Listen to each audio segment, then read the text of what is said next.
اللهم وآل محمد. اللهم صل على محمد وآل محمد. أعوذ بالله من الشيطان الرجيم. بسم الله الرحمن الرحيم. عن جابر بن عبد الله الأنصاري عن فاطمة الزهراء عليه السلام بنت رسول الله صلى الله عليه وآله قالت: دخل علي أبي رسول الله في بعض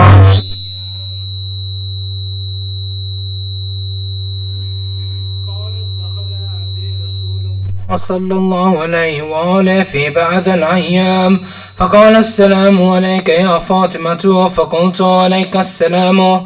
قال: إني أجد في بطني ضعفا. فقلت له: أعوذك بالله يا أبتاه من الضعف.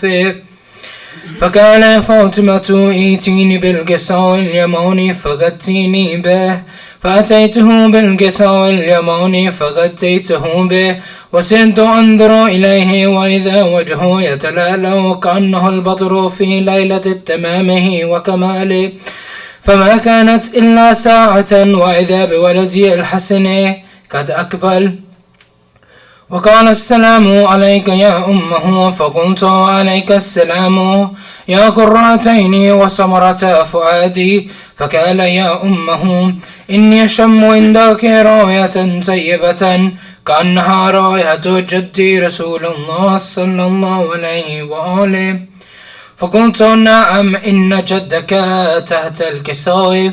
فأقبل الحسين نحو الكساء: السلام عليك يا جده يا رسول الله، أتأذن لي أن أدخل معك تحت الكساء؟ فقال: وعليك السلام يا ولدي ويا صاحب حوضي، قد أذنت لك. فدخل معه تحت الكساء فما كانت إلا ساعة وإذا بولدي الحسين قد أقبل وقال: السلام عليك يا أمه. فقلت: عليك السلام يا ولدي ويا قرتين وسمرة فؤادي. فقال لي: يا أمه إني أشم عندك راية طيبة كأنها راية جدي رسول الله صلى الله عليه وآله. فقلت: نعم إن جدك وأخاك تحت الكساء. فدني الحسين نحو الكساء وقال: السلام عليك يا جده يا رسول الله. وقال: السلام عليك يا جده، السلام عليك يا من اختار الله، أتأذن لي أن أكون معكما تحت الكساء؟ وقال: وعليك السلام يا ولدي ويا شوف أمتي، قد أذنت لك. فدخل معهما تحت الكساء فأقبل عند ذلك أبا الحسن علي بن أبي طالب وقال: السلام عليك يا بنت رسول الله. فقلت: عليك السلام يا أبا الحسن ويا أمير المؤمنين. فقال: يا فاطمة إني أشم عندك راية طيبة كأنها راية أخي وابن عمي رسول الله صلى الله عليه وآله. فقلت: نعم ها هو مع ولديك تحت الكساء. فأقبل علي نحو الكساء وقال: السلام عليك يا رسول الله. وأتأذن لي أن أكون معكم تحت الكساء؟ قال له: عليك السلام يا أخي ويا وصي وخليفتي وصاحب لوائي، قد أذنت لك. فدخل علي تحت الكساء ثم أتيت نحو الكساء وقلت: السلام عليك يا أبتاه يا رسول الله، أتأذن لي أن أكون معكم تحت الكساء؟ قال: وعليك السلام يا من اختار الله ويا بزعتي، قد أذنت لك. فدخلت تحت الكساء فلما اكتملنا جميعا تحت الكساء أخذ أبي رسول الله بطرف الكساء وأومأ بيده اليمنى إلى السماء وقال: اللهم إن هؤلاء لأهل بيتي وخاصتي وحامتي، لحمهم لحمي ودمهم دمي، يؤلمني ما يؤلمهم ويحزنني ما يحزنهم، أن حربان لمن حاربهم، وسلم لمن سالمهم، وعدوا لمن عاداهم، ومحبا لمن أحبهم، إنهم مني وأنا منهم. فاجعل صلواتك وبركاتك ورحمتك وغفرانك ورضوانك علي وعليهم، واذهب عنهم الرجس وطهرهم تطهيرا. اللهم صل على محمد وآل محمد.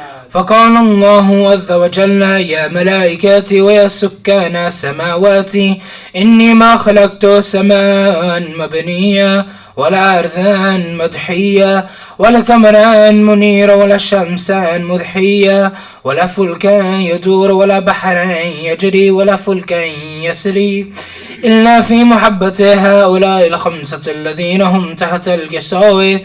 فقال الأمين جبرائيل: يا ربي، ومن تحت الكساوي؟ فقال عز وجل: هم أهل بيت النبوة ومعدن الرسالة، هم فاطمة وأبوها وبعلها وبنوها. فقال جبرائيل: يا ربي، أتأذن لي أن أهبط إلى الأرض ليكون معهم سادسا؟ فقال الله: نعم، قد أذنت لك. فهبط الأمين جبرائيل وقال: السلام عليك يا رسول الله. العلي الأعلى يقرئك السلام ويخصك بالتحية والإكرام، ويقول لك: وعزتي وجلالي، إني ما خلقت سماء مبنية ولا أرضا مدحية ولا قمرا منيرا ولا شمسا مذهية ولا فلكا يدور ولا بحرا يجري ولا فلكا يسري إلا لأجلكم ومحبتكم، وقد أذن لي أن أدخل معكم، فهل تأذن لي يا رسول الله؟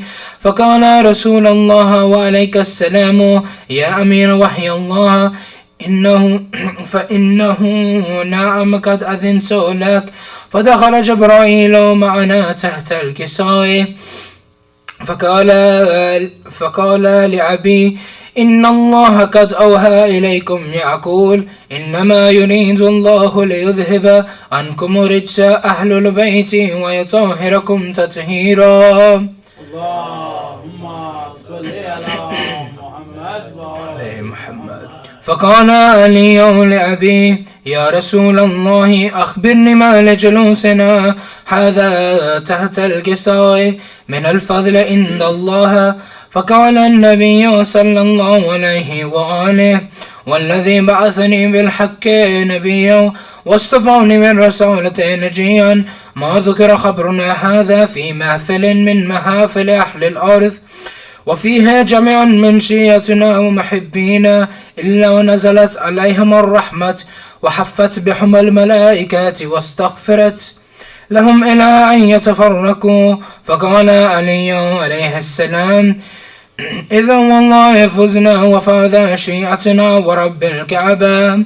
فقال أبي رسول الله صلى الله عليه وآله: يا علي، والذي بعثني بالحق نبيا واصطفاني بالرسالة نجيا، ما ذكر خبرنا هذا في محفل من محافل أهل الأرض، وفيه جميع من شيعتنا ومحبينا، وفيهم محموم إلا فرج الله همه، ولا مغموما إلا وكشف الله غمه، ولا طالب حاجة إلا وقضى الله حاجته. فكان علي عليه السلام: إذا والله فزنا وسعدنا، وكذلك شيعتنا فاذوا وسعدوا في الدنيا والآخرة ورب الكعبة.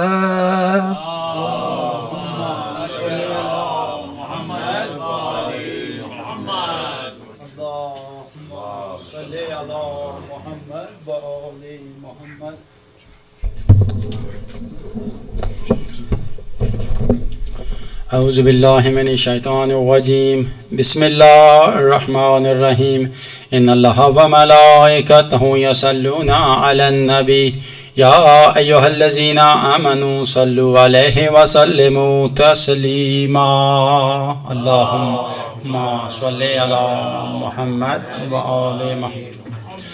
الله أكبر. الله أكبر. الله أكبر. جل جلاله. الله أكبر. جل جلاله. أشهد أن لا إله إلا الله. أشهد أن لا إله إلا الله. أشهد أن محمد رسول الله صلى الله عليه وسلم. أشهد أن محمد رسول الله صلى الله عليه وسلم. أشهد أن أمير المؤمنين وإمام المتقين عليا ولي الله وصي رسول الله وخليفته بلا فاصل. أشهد أن أمير المؤمنين وإمام المتقين عليا حجة الله على الخلق. هيا على الصلاة. هيا على الصلاة. هيا على الفلاح. هيا على الفلاح. هيا على خير أمل. هيا على خير أمل. الله أكبر. الله أكبر. لا إله إلا الله. لا إله إلا الله. محمد رسول الله صلى الله عليه وسلم.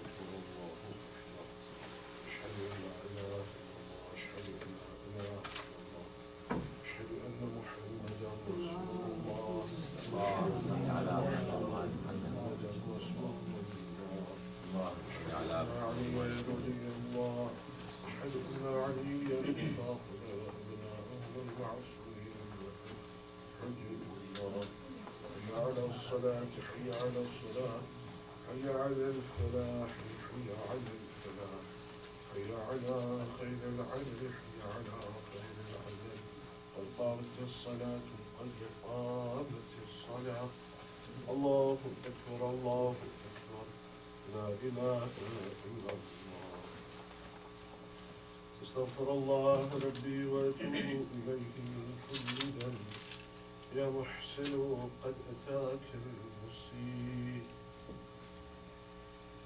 الله اكبر. بسم الله الرحمن الرحيم.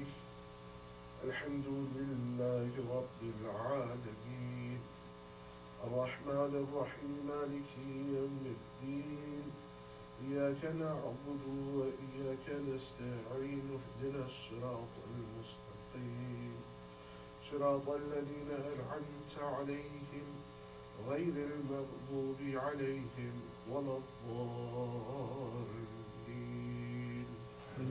بسم الله الرحمن الرحيم. إنا أعطيناك الكوثر فصل لربك وانحر إن شانئك هو الأبتر. الله أكبر. سبحان ربي العظيم وبحمده. سبحان الله. سبحان الله. سبحان الله. سمع الله لمن حمده. الله أكبر. سبحان ربي الأعلى وبحمده. وصل على محمد وآل محمد. الله أكبر. أستغفر الله ربي وأتوب إليه. الله سبحان ربي الأعلى وبحمده وبصلي على محمد وآل محمد. الله أكبر. الحمد لله. بسم الله الرحمن الرحيم. الحمد لله رب العالمين الرحمن الرحيم مالك يوم الدين إياك نعبد وإياك نستعين اهدنا الصراط المستقيم صراط الذين أنعمت عليهم غير المغضوب عليهم ولا الضالين. بسم الله الرحمن الرحيم. قل هو الله أحد الله الصمد لم يلد ولم يولد ولم يكن له كفوا أحد. الله أكبر. اللهم صل على محمد وآل محمد. إلهي كفى بي عزا أن أكون لك عبدا وكفى بي فخرا أن تكون بي ربا. أنت كما أحب فاجعلني كما تحب. الله أكبر. سبحان ربي العظيم وبحمده سبحان الله سبحان الله سبحان الله.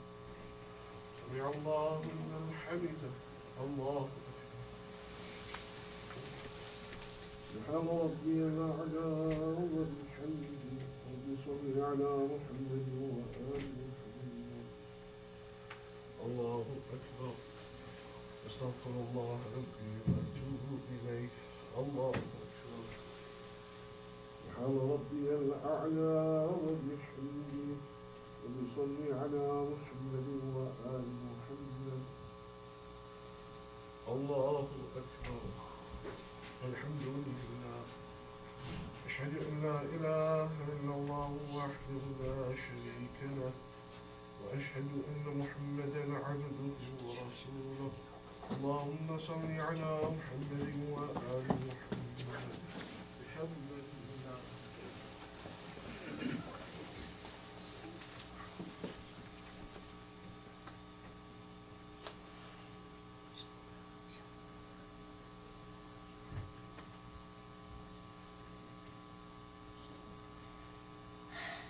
الله أكبر. الله أكبر. الله أكبر. سبحان ربي العظيم وبحمده سبحان الله سبحان الله سبحان الله. سمع الله لمن حمده. الله أكبر. سبحان ربي الأعلى وبحمده وبصلي على محمد وآل محمد. الله أكبر. أستغفر الله ربي وأتوب إليه. الله أكبر. سبحان ربي الأعلى وبحمده رب صل على محمد وآل محمد. يا ربي يا كريم ونحن عبدك الضعيف الذليل الحقير المسكين. الله أكبر. الحمد لله كما هو. أشهد أن لا إله إلا الله وحده لا شريك له وأشهد أن محمدا عبده ورسوله. اللهم صل على محمد وآل محمد. السلام عليك أيها النبي ورحمة الله وبركاته. السلام علينا وعلى عباد الله الصالحين. السلام عليكم ورحمة الله وبركاته. الله أكبر. الله أكبر. الله أكبر. لا إله إلا الله. اللهم صل على محمد وآل محمد. اللهم صل على محمد وآل محمد. اللهم صل على محمد وآل محمد. أستغفر الله الذي لا إله إلا هو الحي القيوم ذو الجلال والإكرام وأتوب إليه. أستغفر الله الذي لا إله إلا هو الحي القيوم ذو الجلال والإكرام وأتوب إليه. أستغفر الله الذي لا إله إلا هو الحي القيوم ذو الجلال والإكرام وأتوب إليه.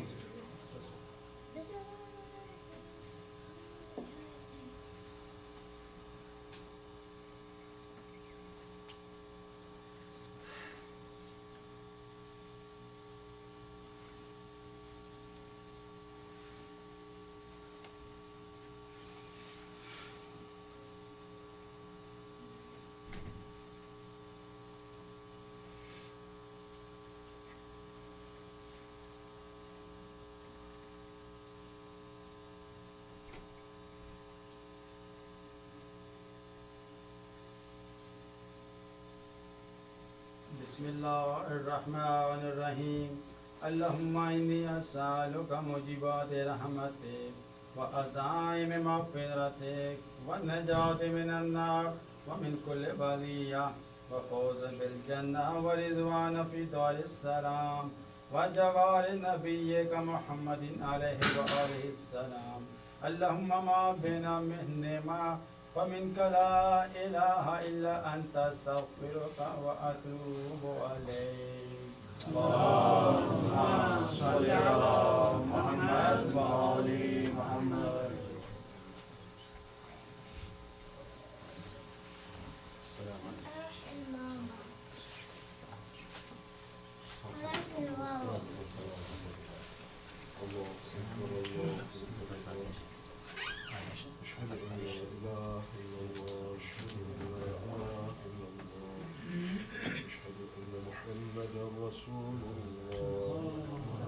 صل على محمد وآل محمد. محمد رسول الله. اللهم صل على محمد وآل عليا وفاطمة وأبناؤهم المعصومين الحق جد الله. حي على الصلاة حي على الصلاة حي على الفلاح حي على الفلاح حي على خير العمل حي على خير العمل. قد قامت الصلاة وقد قامت الصلاة. الله أكبر الله أكبر لا إله إلا الله. أستغفر الله ربي وأتوب إليه من كل ذنب. يا محسن قد أتاك المسيء وقد أمرت المحسن يتجاوز عن المسيء. أنت المحسن وأنا المسيء فتجاوز عن قليل ما عندي بجميل ما عندك يا كريم. الله أكبر الله أكبر. الله الرحمن الرحيم. الحمد لله رب العالمين الرحمن الرحيم مالك يوم الدين. إياك نعبد وإياك نستعين. اهدنا الصراط المستقيم صراط الذين أنعمت عليهم غير المغضوب عليهم ولا الضالين. بسم الله الرحمن الرحيم. إنا أنزلناه في ليلة القدر وما أدراك ما ليلة القدر. ليلة القدر خير من 1000 شهر. تنزل الملائكة والروح فيها بإذن ربهم من كل أمر. سلام هي حتى مطلع الفجر. الله أكبر. سبحان ربي العظيم وبحمده سبحان الله سبحان الله سبحان الله. سمع الله لمن حمده. الله سبحان ربي الأعلى وبحمده. صل على محمد وآل محمد. الله أكبر. أستغفر الله ربي وأتوب إليه. الله أكبر. سبحان ربي الأعلى وبحمده. ربي صل على محمد وآل محمد. الله أكبر. بحمد الله. بسم الله الرحمن الرحيم. الحمد لله رب العالمين الرحمن الرحيم مالك يوم الدين. إياك نعبد وإياك نستعين اهدنا الصراط المستقيم صراط الذين أنعمت عليهم غير المغضوب عليهم ولا الضالين. بسم الله الرحمن الرحيم. قل هو الله أحد الله الصمد لم يلد ولم يولد ولم يكن له كفوا أحد. بارك الله لك. الله أكبر. اللهم صل على محمد وآل محمد. إلهي هب لي كمال الانقطاع إليك ونر أبصار قلوبنا الله أكبر. سبحان ربي العظيم وبحمده سبحان الله سبحان الله سبحان الله. سمع الله لمن حمده. الله أكبر. سبحان ربي الأعلى وبحمده ربي صل على محمد وآل محمد. الله أكبر. أستغفر الله ربي وأتوب إليه. الله أكبر. سبحان ربي الأعلى وبحمده ربي صل على محمد وآل محمد. الله أكبر. الحمد لله. أشهد أن لا إله إلا الله وحده لا شريك له وأشهد أن محمدا عبده ورسوله. اللهم صل على محمد وآل محمد بحولك الله.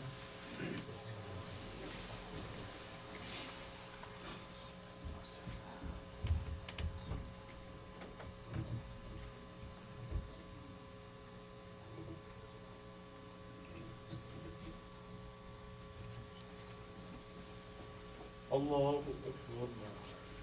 سبحان ربي العظيم وبحمده سبحان الله سبحان الله سبحان الله. سمع الله لمن حمده. الله أكبر. سبحان ربي الأعلى وبحمده ربي صل على محمد وآل محمد. الله أكبر. أستغفر الله ربي وأتوب إليه. الله أكبر. سبحان ربي الأعلى وبحمده ربي صل على محمد وآل محمد. الله أكبر. الحمد لله.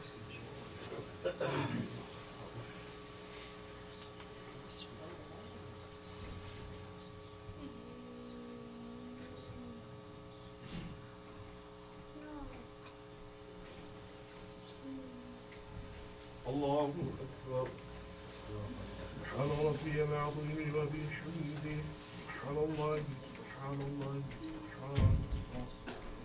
سمع الله لمن حمده. الله أكبر. سبحان ربي الأعلى وبحمده ربي صل على محمد وآل محمد. الله أكبر. أستغفر الله ربي وأتوب إليه. الله أكبر. سبحان ربي الأعلى وبحمده ربي صل على محمد وآل محمد. ومن له الدنيا والآخرة ورحم من ليس له الدنيا والآخرة. الله أكبر. الحمد لله كما هو. أشهد أن لا إله إلا الله وحده لا شريك له وأشهد أن محمدا عبده ورسوله. اللهم صل على محمد وآل محمد. السلام عليك أيها النبي ورحمة الله وبركاته. السلام علينا وعلى عباد الله الصالحين. السلام عليكم ورحمة الله وبركاته. الله أكبر. الله أكبر. الله أكبر. لا إله إلا الله. اللهم صل على محمد وآل محمد. اللهم صل على محمد وآل محمد. اللهم صل على محمد وآل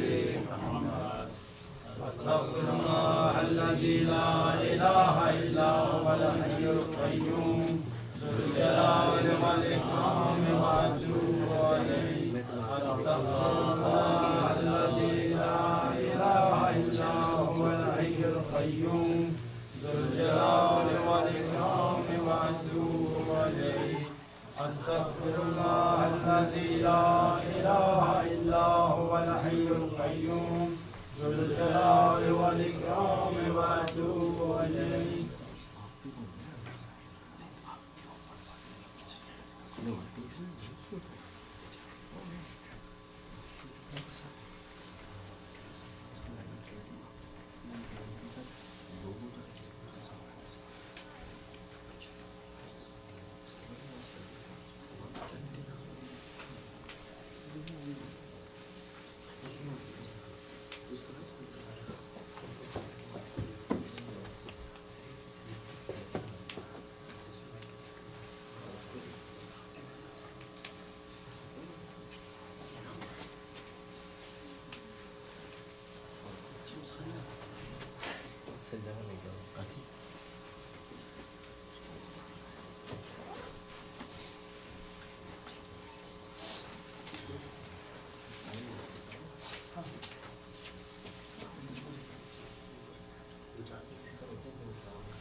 بسم الله الرحمن الرحيم.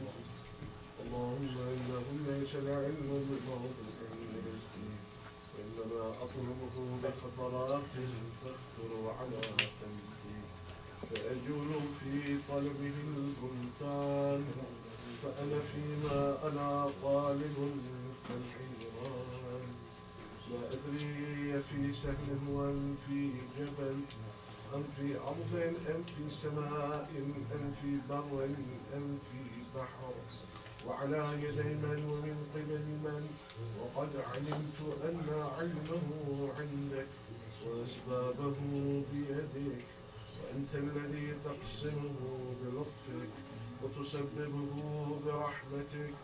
اللهم فصل على محمد وآله واجعل يا ربي رزقني واسعا ومطلبه سهلا ومأخذه قريبا ولا تعني بطلب ما لم تقدر لي فيه رزقا فإنك غني عن عذابي وأنا فقير إلى رحمتك.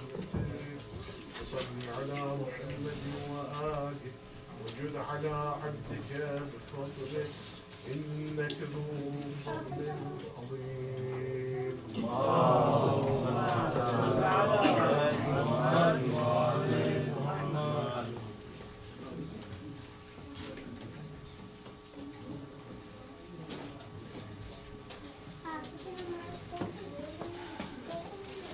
السلام عليك يا رسول الله. السلام عليك يا نبي الله.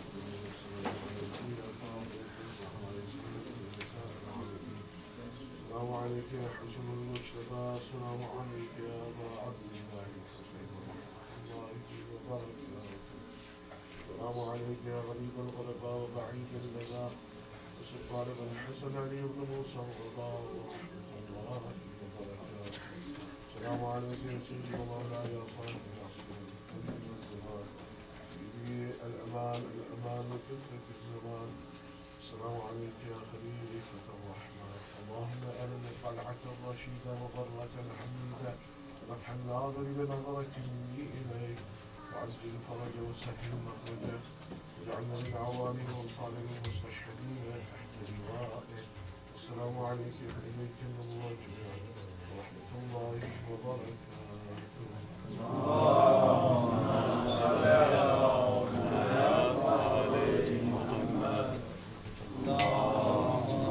صل على محمد وآل محمد.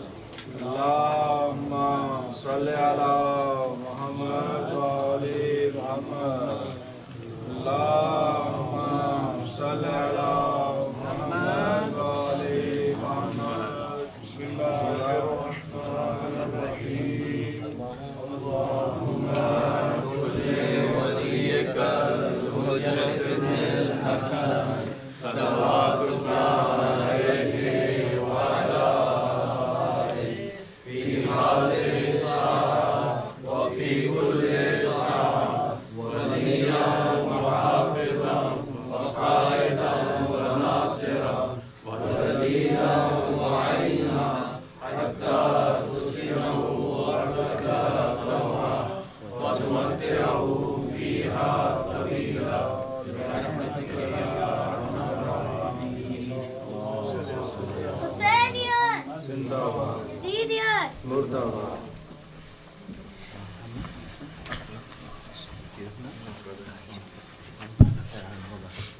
بر محمد و آل محمد صلوات.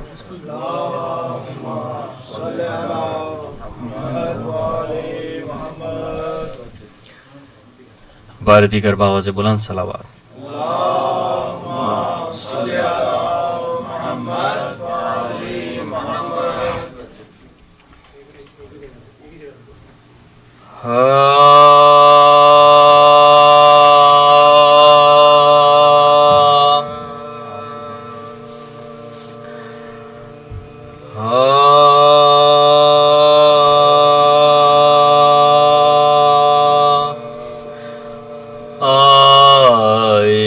جب خیمے کی ڈیوڑی پر سواری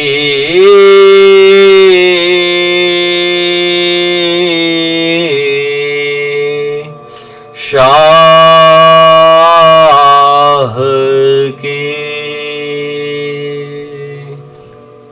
آن لپٹی باب کی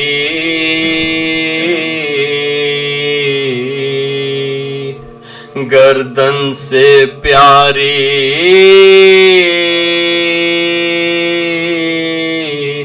شاہ کی کیا کہوں اس وقت کی میں بے قراری شاہ کی ابر بھی شرمندہ تھا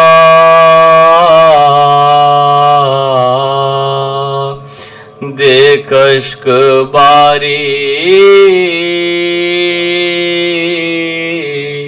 شاہ کی ناز یہ بالی سکینہ کے پدر کے ساتھ تھے باپ کی گردن میں اس کے چھوٹے چھوٹے سے ہاتھ تھے آئی جب خیمے درود پڑھتے ہیں محمد والے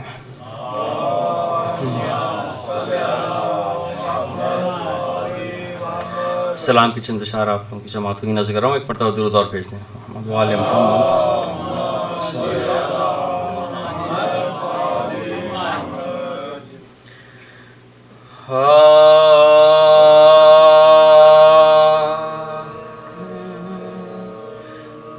مجلس شہ میں میری آنکھیں جو گریاں ہو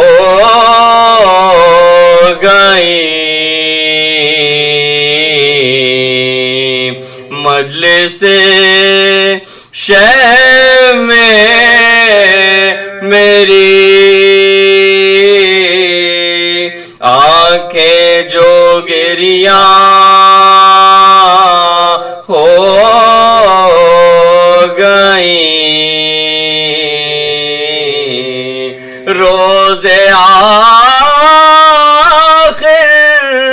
وہ میری بخشش کا سامان ہو گئیں مجلس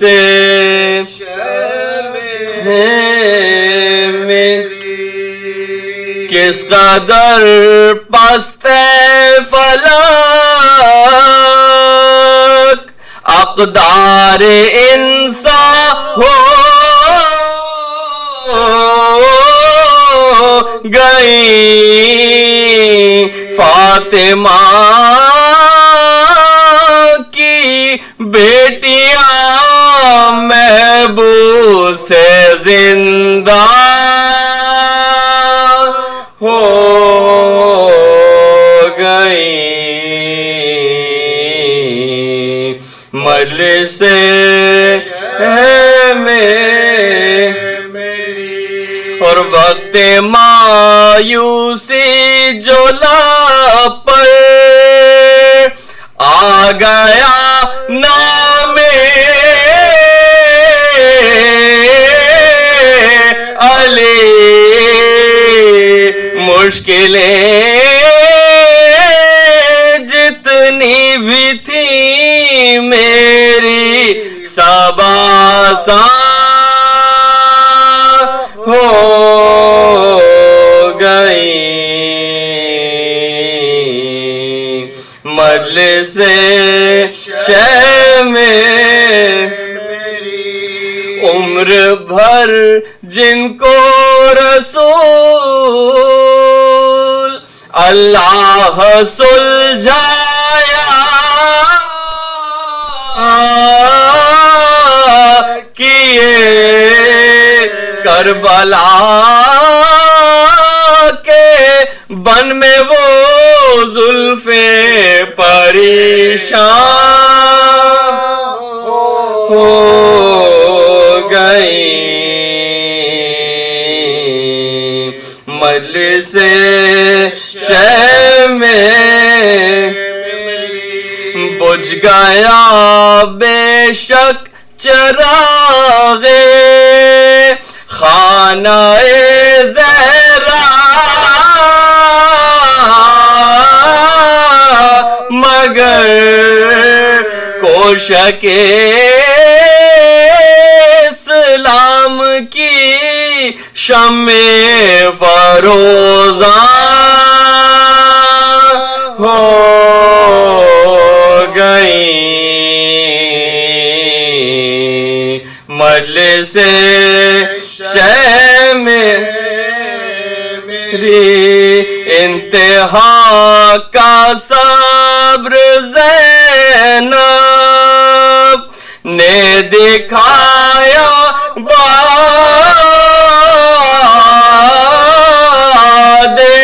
بادشاہ خوبیاں سب شیر زہرا کی نمایاں ہو گئی مجلس شہ سامنے آئے گوہر بن کر قیامت میں کلی اشک غم کی بوندیاں جو زیب داماں ہو گئی مجلس شہ میں میری آنکھیں جو گریاں ہو گئی روز آخر وہ میری بخشش کا سامان ہو گئی مجلس شہ میں میری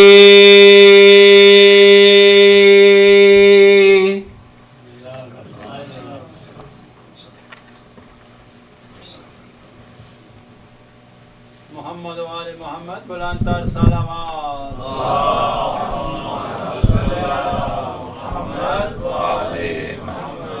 مومنین کرام ایک دفعہ سورہ فاتحہ، 3 دفعہ سورہ اخلاص، جملہ مومنین و مومنات بالخصوص شہدائے ملت جعفریہ کے لیے، ان مرحومین کے لیے جن کا کوئی سورہ فاتحہ پڑھنے والا نہیں رہا، اس میں آپ اپنے مرحومین کو بھی شامل فرمائیے۔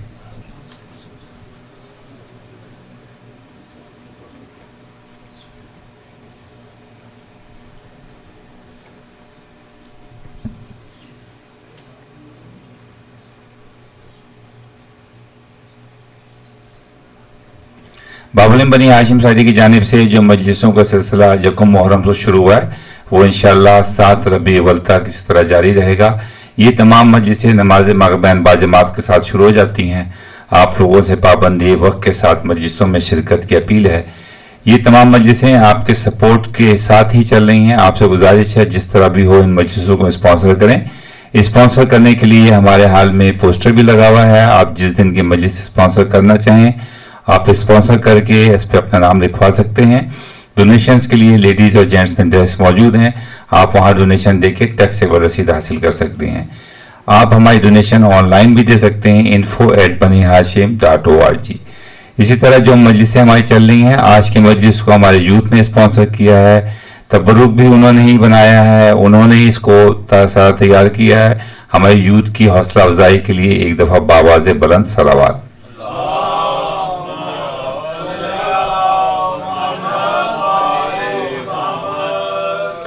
آج یوتھ کے سلسلے میں ہی باب العلم بنی ہاشم سعدی کی انتظامیہ نے منڈے کو 7 بجے یوتھ کو مولانا صاحب کے ساتھ ایک سیشن رکھا ہے تاکہ ہمارے بچے جب مجلسیں یہاں سنتے ہیں اور انہیں کوئی کوشچنس ریز ہوتے ہیں تو وہ مولانا صاحب سے ڈائریکٹ جو ہے وہ اس سے رابطہ کریں۔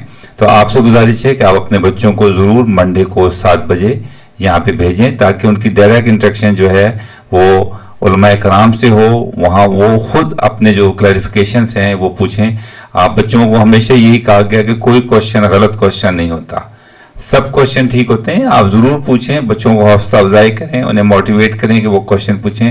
اسی طرح کرتے ہوئے ہم بھی آگے بڑھیں اور ہماری یہ ذمہ داری ہے کہ ہم یوتھ کو بھی لے کے آگے بڑھیں۔ جو تابوت ہے انشاءاللہ بسلسلہ شہادت امام زین العابدین علیہ السلام وہ 24 محرم کو بعد مجلس اعزاز یہاں پہ برآمد ہوگا۔ باب العلم کی ممبرشپ یکم محرم سے 30 صفر تک ہمیشہ رہی۔ اس سال بھی جن لوگوں نے ممبرشپ نہیں لی، اگر پہلے آپ نے لی ہوئی ہے تو اس کو رینیو کرانا ہے۔ رینیو کرنے کے لیے ممبرشپ فارم فل کرنا ہوگا۔ ممبرشپ کے ساتھ پلیج فارم بھی ہے، آپ سے گزارش ہے پلیج فارم ضرور لیں تاکہ باب العلم کو جو منتھلی ایکسپنسز ہیں وہ اسی طرح ہی چلتے رہیں۔ ہر سال باب العلم جو اپنے ممبرس بنتے ہیں ان کا ایک ڈرا کرتا ہے اور ڈرا کے بعد ایک مومن برادر یا سسٹر جو ہے وہ زیارات پہ جاتے ہیں۔ انشاءاللہ اس سال بھی سلسلہ جاری رہے گا۔ جو ہمارے برادر سسٹرز باب العلم بنی ہاشم سوسائٹی کے ممبر بنیں گے ان کا نام جو ہے ڈرا میں جائے گا اور سوسائٹی ان کو زیارت کے لیے بھیجے گی۔ اس کے ساتھ ہی میں گزارش کروں گا جناب قبلہ مولانا اور نبیل اوان صاحب سے کہ آپ تشریف لائیں اور آج کے مجلس سے خطاب فرمائیں۔ بآواز بلند صلوات۔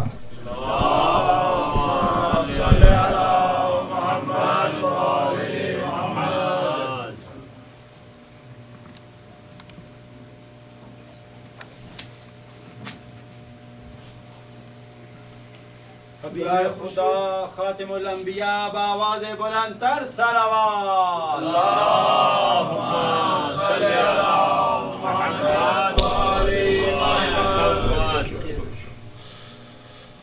ما شاء الله لا حول ولا قوة إلا بالله العلي العظيم حسبنا الله ونعم الوكيل نعم المولى ونعم النصير ربي اشرح لي صدري ويسر لي أمري واحلل عقدة من لساني يفقهوا قولي أعوذ بالله من الشيطان اللعين الرجيم بسم الله الرحمن الرحيم الحمد لله الذي جعل الحمد مفتاحا لذكره وسببا للمزيد من فضله ودليلا على آلائه وعظمته ثم الصلاة والسلام وتحية والإكرام على النبي الأمي المكي المدني الهاشمي الذي سمي في السماوات بأحمد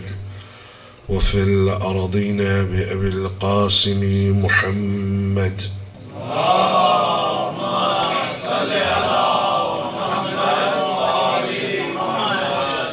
وعلى آله الطيبين الطاهرين المعصومين الهداة المهديين سيما أولهم أمير المؤمنين وآخرهم بقية الله في الأراضين روحي وأرواح العالمين لتراب مقدمه الفداء ورحمة الله على محبيهم ومواليهم وشيعتهم أجمعين ولعنة الله على أعدائهم وقتلتهم وغاصب حقوقهم ومنكر فضائلهم ملعونين. أما بعد، عن علي بن الحسين عليه السلام: إلهي ألبسني زينة المتقين. For the happiness of Hazrat Zahra Marziyah, for the enlightenment of the graves of Yawm Rahmeen, of the graves of the Shuhada, Ulama and Siddiqeen, for the safety of the followers of Ahl al-Bayt around the world, and for the safety and the hastening of the reappearance of Hazrat Baqiyatullah al-A'zam, Arwahun al-Fida, please recite your loudest salawat. Allahumma salli ala Muhammad wa ali Muhammad. All praise due to Allah subhanahu wa ta'ala, the one who is Rahman and the one who is Rahim. Our discussion has been centered around Dua number 20 of Sahifa Sajjadiyah. The dua that is known as Dua Makarimul Akhlaq, the peak of morality. And as I've been saying in the previous nights, that if one individual wants to find a complete checklist for their life in regards to their akhlaq and their moral aspects of their life, then it is Dua Makarimul Akhlaq that they must refer to. When we hear about spirituality or the progression of our spiritual self, the wajibat are one part of that. But alongside it, without our akhlaq, without this morality, we will never be able to progress towards Allah subhanahu wa ta'ala. The akhlaq are the minutiae that raise a person to those higher levels. Wajibat, the muharramat, staying away from the muharramat, all of these things will give an individual a certain level, but it is only after when they incorporate akhlaq within themselves and within their day-to-day life will they be able to ascend and reach a true maqam with Allah subhanahu wa ta'ala. Without akhlaq, a person cannot progress. So yesterday we started this portion of the dua where we said, Ilahi albisni zinatal muttaqin. The Imam says, Oh Allah, clothe me in the beautiful clothing of the muttaqin. And we said that Imam lists some 20 plus, around 22 altogether, sifat of the muttaqin straight after this point.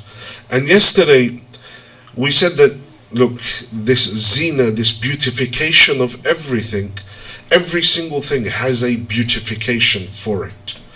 And the beautification of ibadah, the beautification of your salah is to have khushu', to have concentration. And we said that there were 4 parts to that concentration. Muraqabatullah fi sirri wa alaniya, being aware of Allah in public and in secret, when surrounded by people or when all alone. The second, وَرُكُوبَ الْجَمِيلِ, and to do good actions, nice actions. وَتَفَكُّرُ لِيَوْمِ الْقِيَامَةِ, and to remember the day of judgment. Because the remembrance of the day of judgment is extremely important. I said to you that the Yawm al-Qiyamah is such a day that it is all manifesting for you, your akhirah. From the moment that you close your eyes, you see Malikul Maut, 1 foot is already inside the barzakh. And so when you're already 1 foot inside of the barzakh, now all of the curtains begin to lift in front of your eyes. And this is what the Holy Quran refers to.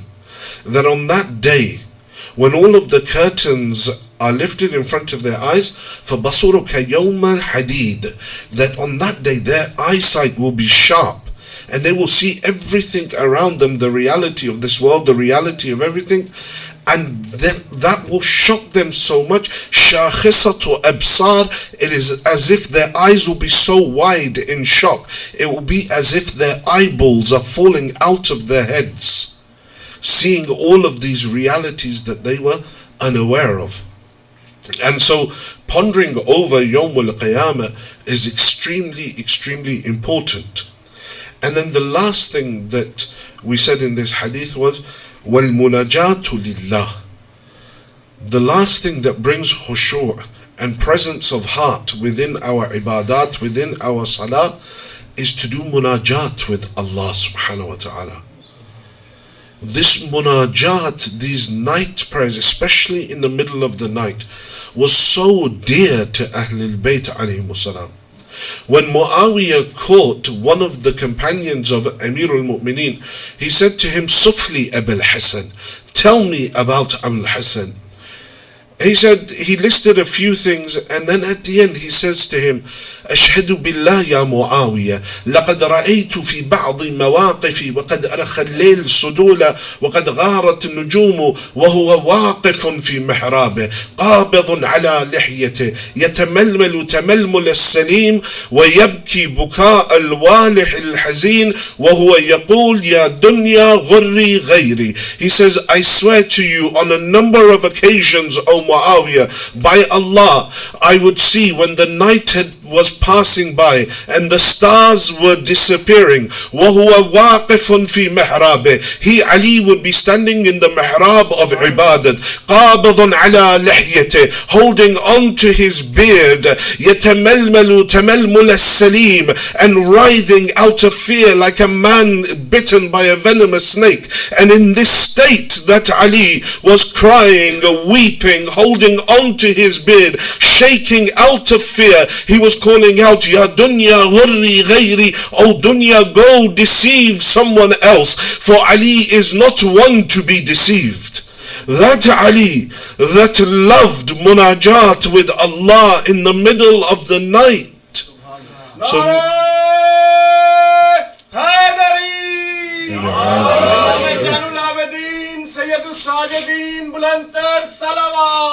Allahumma salli ala Muhammad.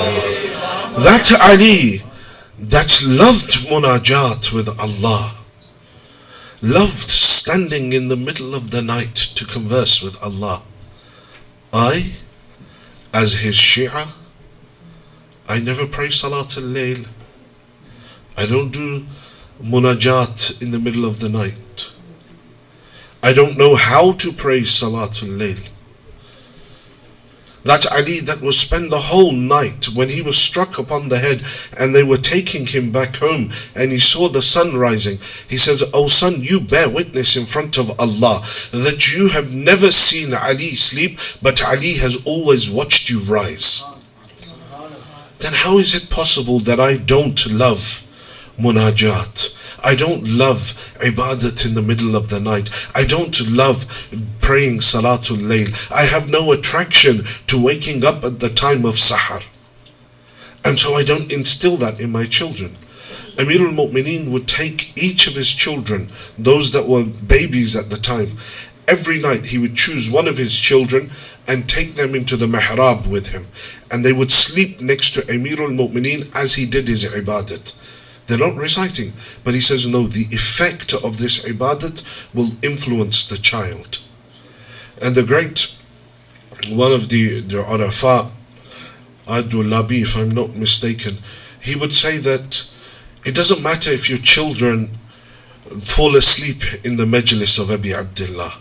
Doesn't matter how young they are, bring them to the majlis, for they will benefit from the spiritual atmosphere of the remembrance of Imam al-Hussein. So don't just leave them at home, but bring them into that environment. But munajat with Allah subhanahu wa ta'ala is very important. Nobody There is no way to reach Allah subhanahu wa ta'ala properly except with the night. If you don't utilize the night, you will not achieve maqamat. Imam al-Askari salawatullah wa salamuhu alayhi,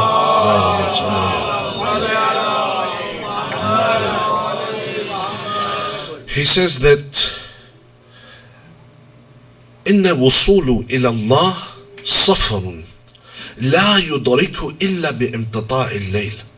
He says this wasl, this gaining Allah subhanahu wa ta'ala, it's a safar, it's a journey.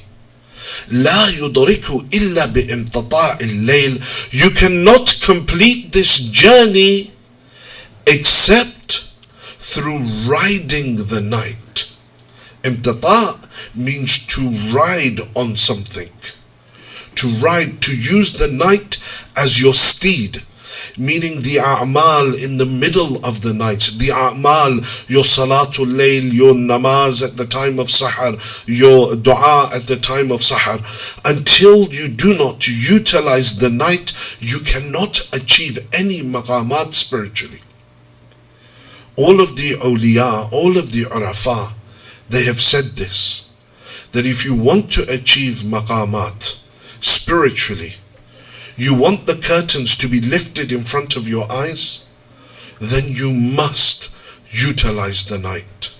You must spend a portion of the night, even if it's you build it up from 2 minutes to 5, from 5 minutes to 15 minutes. You slowly build yourself, but find a point in the night where you can spend it in the remembrance of Allah subhanahu wa ta'ala.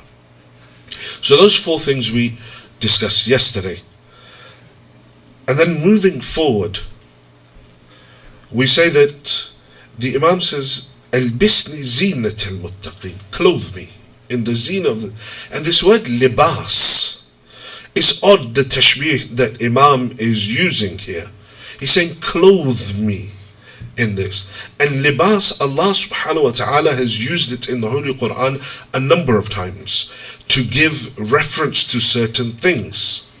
Because the role of libas, the role of clothing, is in reality to protect a person, to hide his defaults, to hide the lumps and the bumps of his body, to keep him warm, to keep him cool, whatever the season may be.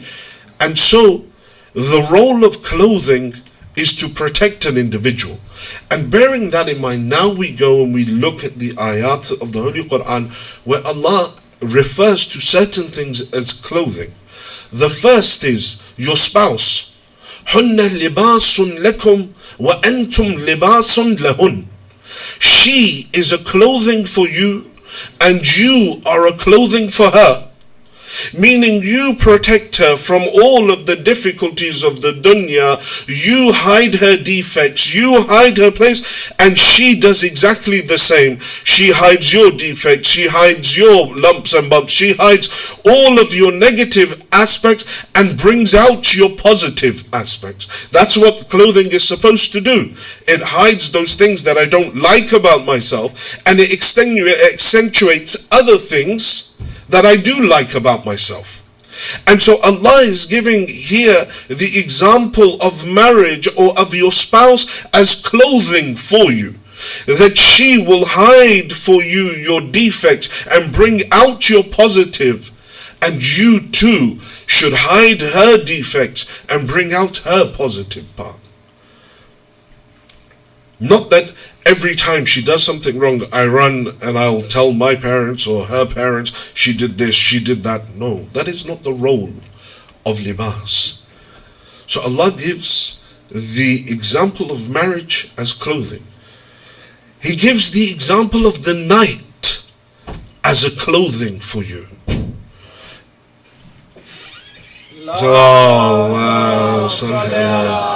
Muhammad wa ali Muhammad. You were late. What's his name? Ashra. You were late. You didn't give me your nanas today. Sorry. Okay? Alright, give me some nanas for everyone now. Go. Go, Nara. Nare salawat. Allahumma salli ala Muhammad wa ali Muhammad. So he gives the reference of the night as clothing, that you utilize the night. Either جعل الليل سكنا, he has made the night for you a place of peace. When everything else is asleep, you adorn the clothing of the night and you begin your munajat with your Lord, utilizing the night. Or then he refers to taqwa as libas as well.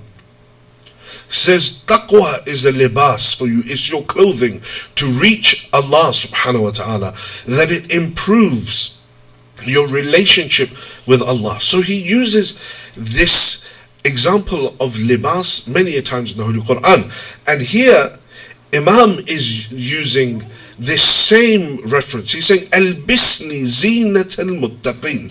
Oh Allah, clothe me in the beautiful clothing of the muttaqeen. But these clothing are made up of certain things. Certain materials are used in the clothing of the muttaqeen. And the Imam begins to list the 22 parts of the clothing of the muttaqeen. Says, the first, Albisni zinat al-muttaqeen fi bast al-adl. The first thing, through establishing justice. The muttaqeen are those who establish justice in their lives, and everything that they do is based around justice.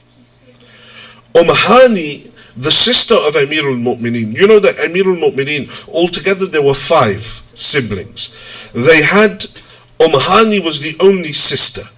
Then there was Talib, there was Ja'far, Aqil, and Amir al-Mu'mineen. Yeah? So these are the 5 children of Hazrat Abu Talib. Now we don't know much about Talib, but the rest of the children, there are certain references obviously of Aqil, of Ja'far al-Tayyar, and also Amir al-Mu'mineen. One day Hani comes to Amir al-Mu'mineen while he is Khalifa, and she comes to get her stipend from Baytul Mal. So Amir al-Mu'mineen gives her whatever it was, 3 dirham, and he gives it to her. And her slave is also with her. So Amir al-Mu'mineen also gives the slave girl 3 dirham. Hani says, oh my brother, why did you give my slave girl exactly the same? I'm an Arab, she's an Ajam. I'm an Arab, she's a non-Arab. I'm free, she's a slave.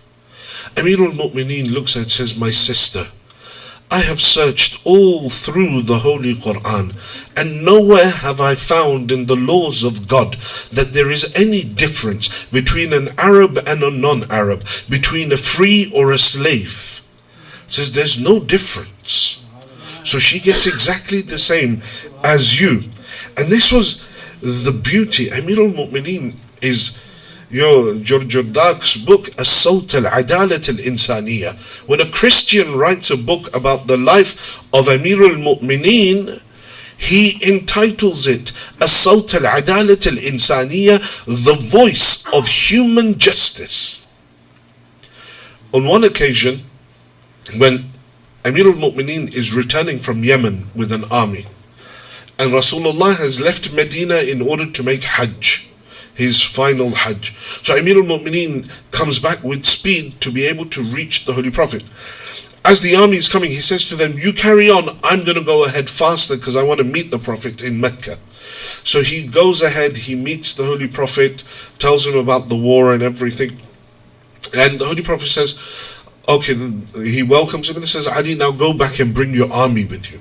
When Amir al-Mu'mineen returns, now because from Yemen they had brought a lot of war booty as well as donations and the jizya from certain individuals, their tax, there were clothing in there was other things. When he returned, members of the army had taken out those clothing and had put them on. Amir al-Mu'mineen looked to them and he said that, why is it that you've put these on? These were to go first to Rasulullah and then they were supposed to be distributed amongst the Muslims equally. Said, Ya Ali, we've been on the road for so long and we're going home to meet our family members. We wanted to look good, so we took some of these clothes. What's the issue? Amir al-Mu'mineen says, no, take them off, put them back. And he's very harsh with them. So when they reach Mecca, these individuals, they go to the Holy Prophet and say, Ya Rasulullah, they begin to complain to him. Says, Ali was too harsh with us. This is what we did, we put these clothes on. The Holy Prophet there, he says to them something very pertinent. He says, Irfa'u al-sinatakum an Ali ibn Abi Talib. He says, quieten your tongues, control your tongues against Ali. فَإِنَّهُ خَشِنٌ فِي ذَاتِ اللَّهِ. For Ali is only harsh in the way of Allah subhanahu wa ta'ala. Allahu Akbar.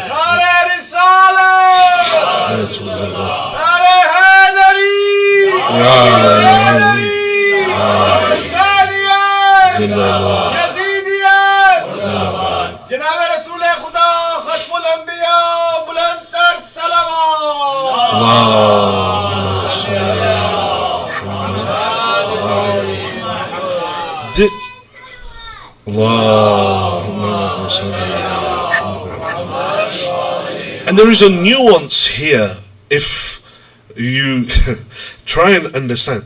He says, Fi dhatillah. So we in English translate for the sake of Allah, but actually fi dhatillah, in Allah. Allah, He is from within. This within is not like He is part of Allah subhanahu wa ta'ala. Rather that the manifestation, the insanul kamil, manifests every single one of the sifat of Allah subhanahu wa ta'ala within him. He manifests the anger of God, the mercy of God, the happiness of God. All of these things are manifest within the wujud of the hujjah of Allah, within the insanul kamil.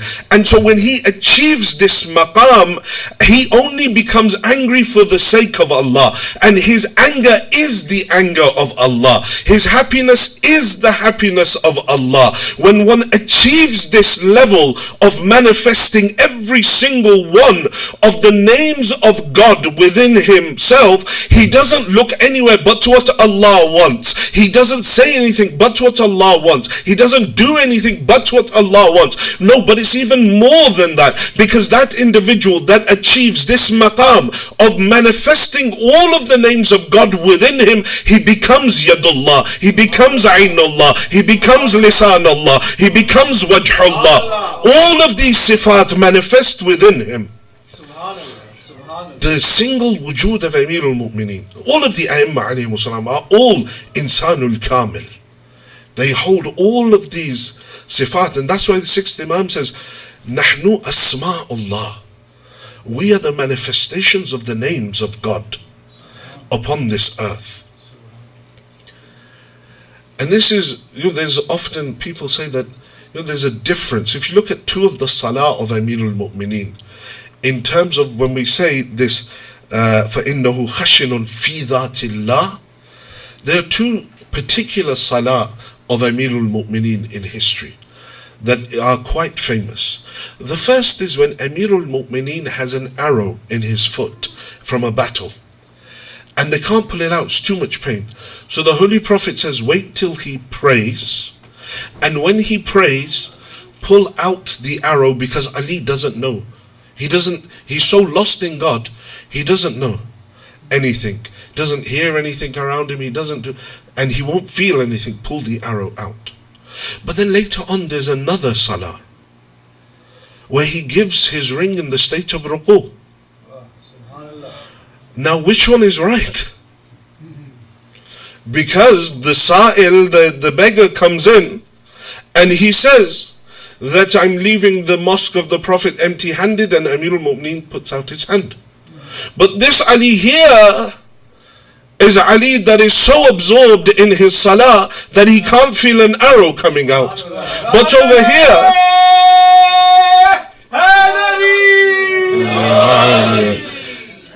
here, this Ali is aware of a person coming inside the masjid and asking, and then at the same time acting. acting. So what is the difference between the two? Ali is the same, and the states are both the same. He's both in the state of salah, that is the same Ali. But why in this one he can't feel anything, and in that one he acts when he hears someone coming?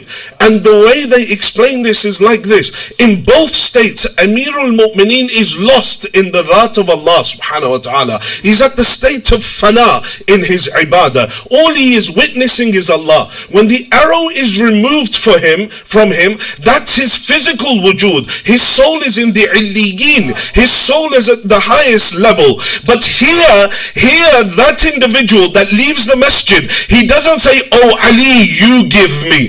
Oh Ali, I'm leaving empty-handed, because Ali's ears are not here in this world. When he leaves, he says, oh Allah, bear witness, I am leaving the mosque of your Prophet empty-handed. There, Ali is in the illiyin, in the presence of God. When the voice of this individual reaches that realm, Ali hears it, Ali's hand extends, and his ring is given.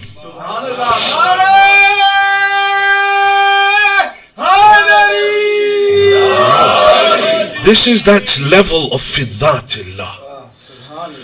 All of these maqamat at Ahl al-Bayt, this isn't on a horizontal plane with Allah. No, they are still vertically underneath. At the top is Tawheed, underneath is Wilayah. Everything that comes from Tawheed passes through Wilayah. From Wilayah it goes through the rest of existence. These are not my words. Amir al-Mu'mineen in his letter to Muawiyah, he says, Muawiyah, نحن صناعي ربنا والخلق بعد صناعنا. Says, oh Muawiyah, we are those people who receive all of the divine graces from Allah. We receive every one of the blessings of God. وَالْخَلْقُ بَعْدُ صَنَائِعُنَا. And all of existence receive those blessings after us, from us. They come from us. So if hayat is manifest from al-hay, it first goes to the wali tam, it goes to the insanul kamil, and then from the wujud of the insanul kamil, life is then distributed, death is then distributed. All of these sifat of Allah go, but at the top is always Allah subhanahu wa ta'ala, because at the end of the day, the wali tam, the insanul kamil, the hujjah of Allah is still mumkinul wujud. He's still a contingent being. Allah is wajibul wujud. If Allah was not there, then they have nothing. Ahlul Bayt alayhimus salam do not manifest any of their karamat, any of their fada'il from their own zat. Everything, because if you say they manifest from their own zat, that's shirk. Because no mumkinul wujud, philosophically speaking, ontologically speaking, no mumkinul wujud can manifest anything bidhat. Every single fadl, every single blessing in this earth, the only entity that can manifest him bidhat from his own essence is Allah subhanahu wa ta'ala. And Ahl al-Bayt alayhi salam receive from Allah, and then from the rest of existence receive from them. This is that concept. We need to understand this, because at times we are confused with how it is that this structure is. This is known as the study of ontology, the study of creation. Everything goes through the wali of Allah, the hujjah of Allah. If the hujjah of Allah is not there, then everything ceases to exist, because it's a system that goes down. But if Allah is not there, then nothing exists, because He is the necessary existence. Sorry, that became a lot more complicated than I wanted to go into. Please recite salawat.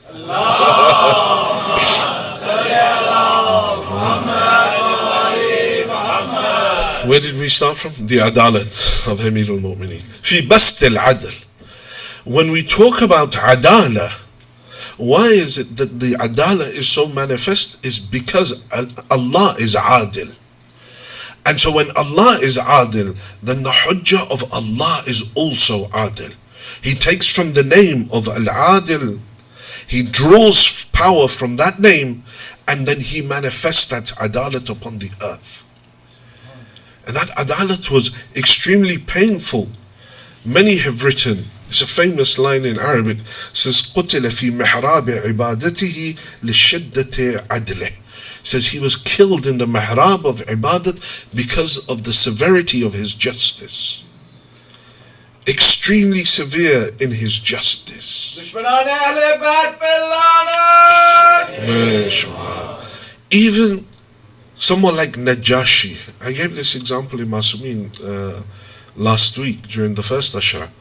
Someone like Najashi. Najashi was the sha'ir of Amir al-Mu'mineen. He was the poet of Amir al-Mu'mineen. Always reciting poetry in praise of Imam Ali. Always. One day Najashi, on the way to the masjid in Shahr Ramadan, comes across an old friend from the period of Jahiliyyah. Says to him, Najashi, where are you going? Says, I'm going to the masjid to get there on time. Says, Najashi, there's lots of time left. Come with me. Let's go. So he takes him home. He sits down and he presents Najashi food. Najashi says, I'm fasting. He says, Najashi, it doesn't matter, it's okay, old time's sake. Allah is merciful, He'll forgive you. Najashi says, okay, he begins to eat.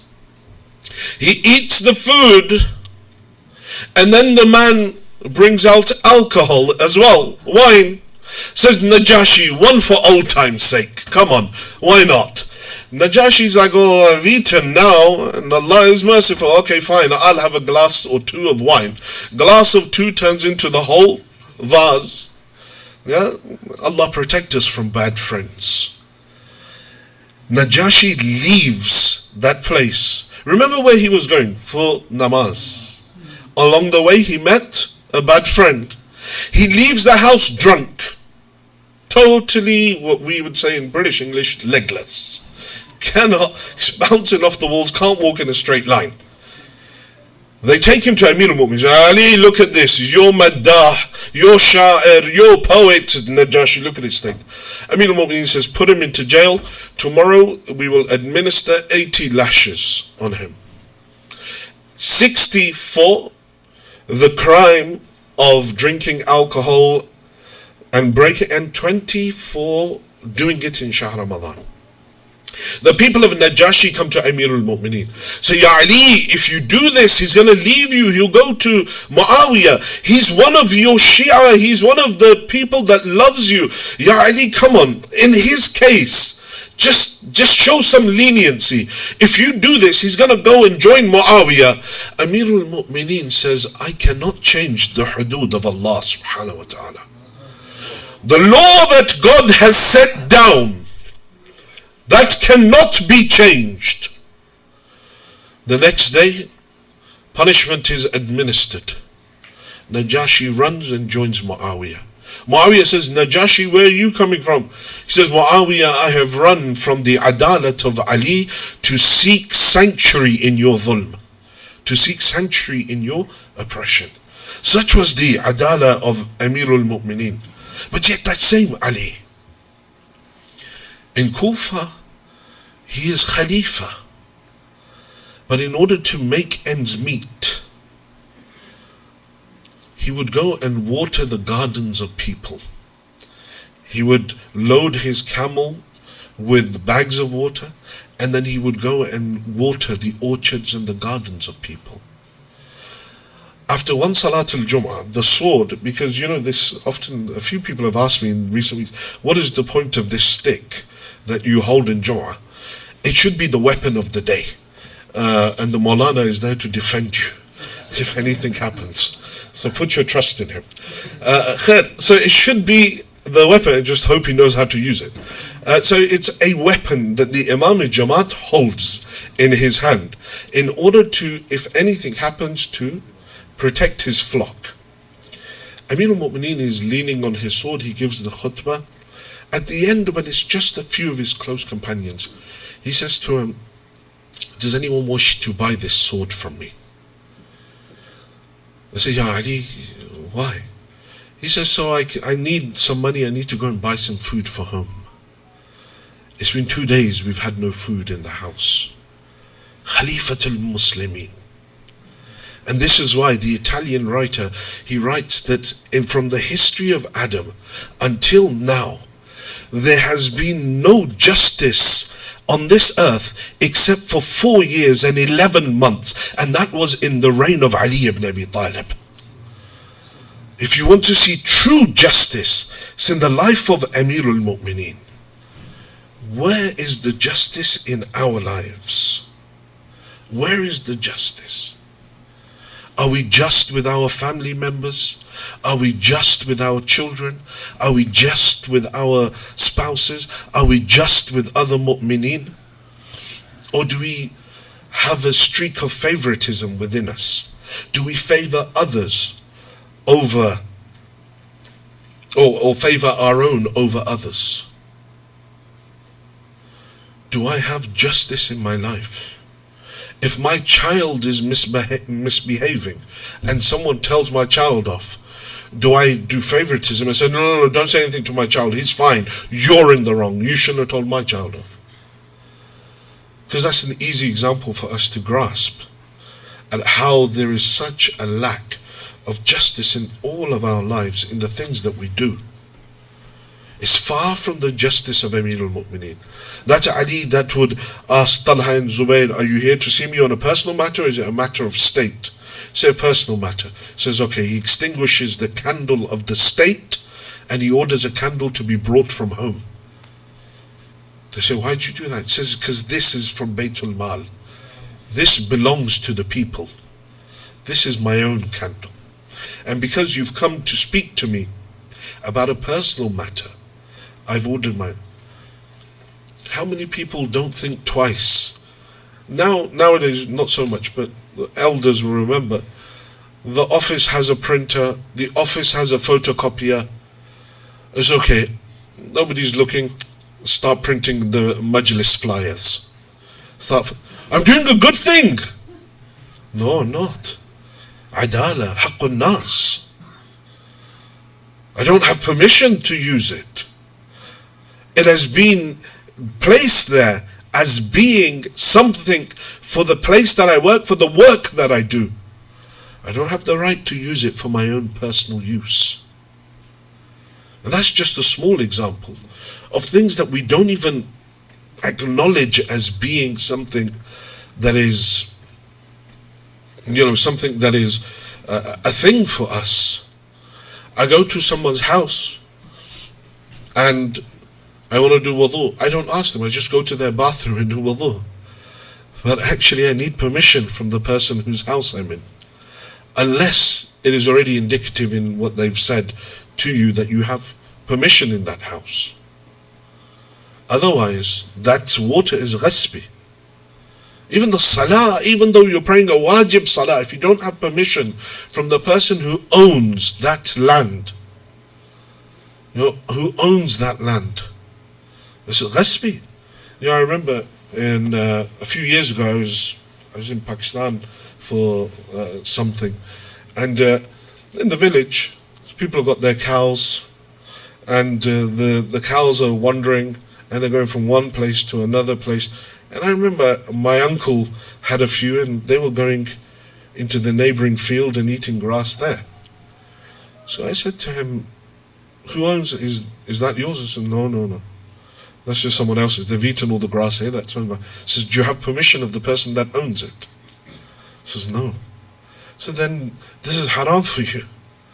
The meat, the milk, all of this. Because it's eating something that is ghasbi. These are the minutiae. When we talk about minutiae of spirituality, it is these things that will allow you to excel. If you can focus on these important matters, then you will begin to unlock doors in your spiritual growth. Then you will begin to feel an inclination towards Allah, towards Ahl al-Bayt alayhi salam. But until the point we don't correct these matters of adala in our lives, we won't be able to reach those heights. So the first thing that is the zina of the muttaqeen, the beautification of the muttaqeen, it is that adala fi bast al-ard. The second thing the Imam says, وَكَظْمِ الْغَيْظِ. The second thing that is the beautification, the clothing of the muttaqeen, is they are those who swallow and control their anger. They control their anger. We have narrations that say, إِنَّ الْغَضَبْ مِنَ الشَّيْطَانِ, anger is from shaitan. وَالشَّيْطَانِ خُلِقَ مِن نَارٍ, and shaitan is created from fire. So if you want to calm down your anger, know that it is a fire within you. Go and do ghusl or go and do wudu straight away. If you can't do ghusl, go and do wudu, for that is the only way to extinguish that fire. Drink, if you can't do either of those, drink some water. But ghadab is one of those things, anger is one of those things that if out of check, remember I said to you yesterday that if an individual does not maintain their three powers of the soul, one of them being quwwat al-ghadabiyya, doesn't bring it to a state of equilibrium, it takes a person towards jahl, towards destruction.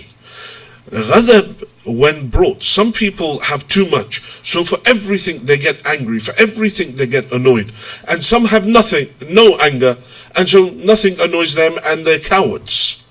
Yeah? But it has to be brought into the middle, to a balance, that the anger that I have is only for the sake of Allah subhanahu wa ta'ala. And those that have issues with their anger, fasting helps. Fasting. Although for the first few days everybody's angry, but after that, then everybody calms down. Because that again is also linked to one other spiritual disease, which is quwwat al-shahwiyya. We're so attached to food that when that's removed, we lose track of anything normal and we're unable to maintain any normal sort of personality for at least the first few days. But the whole purpose of fasting, in the Holy Quran, Allah says, كُتِبَ عَلَيْكُمُ الصِّيَامُ كَمَا كُتِبَ عَلَى الَّذِينَ مِنْ قَبْلِكُمْ لَعَلَّكُمْ تَتَّقُونَ. That we have prescribed for you fasting like we prescribed to those before you. For what reason? So that you may become individuals with taqwa. This taqwa, when you look at the tafsir, says the reason why fasting gives you taqwa is because it grabs hold of two of the greatest vices in the human being, the one of anger and the one of desire. It allows you to control them, to bring them under your control, under the control of your intellect, and then take them in a tempered way, in a balanced way towards Allah subhanahu wa ta'ala. And it's about swallowing that anger. Imam al-Sadiq salawatullah wa salamuhu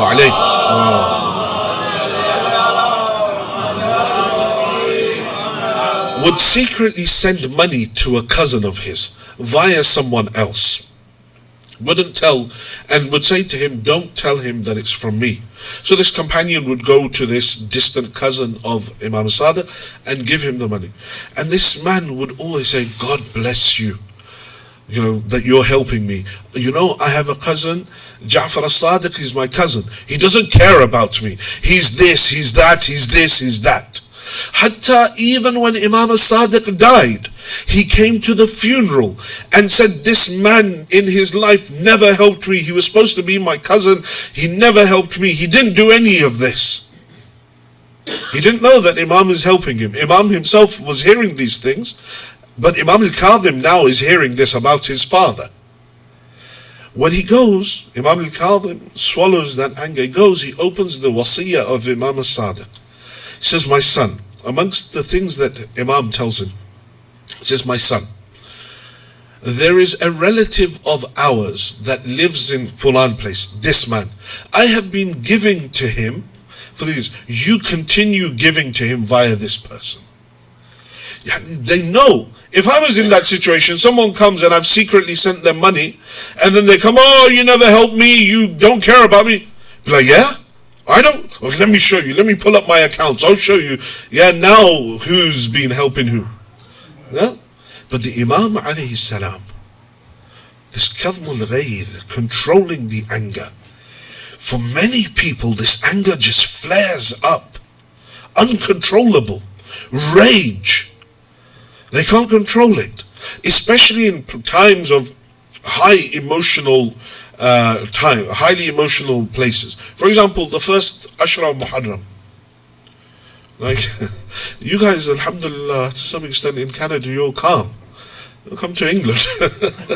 This year in one place, I don't know, I shouldn't really broadcast it, but this year in one place, on day of Ashra, guns were pulled out amongst the mu'mineen. And the women were fighting and the men pulled guns. And so anger, when it's uncontrolled, especially in places of high emotion, this is what happens. It leads to jahl. And that's why Amir al-Mu'mineen, he says anger is insanity. Because when a person becomes angry, they don't think about anything. They do whatever they do. And then afterwards they feel bad about it. But he says if a person becomes angry and doesn't feel bad about it, know that his insanity has become ingrained within him. Meaning he has become insane at a spiritual level.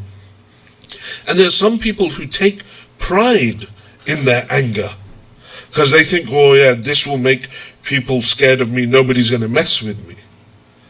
But this kadhmul ghayth, consuming one's anger, this is from amongst the traits of Ahl al-Bayt.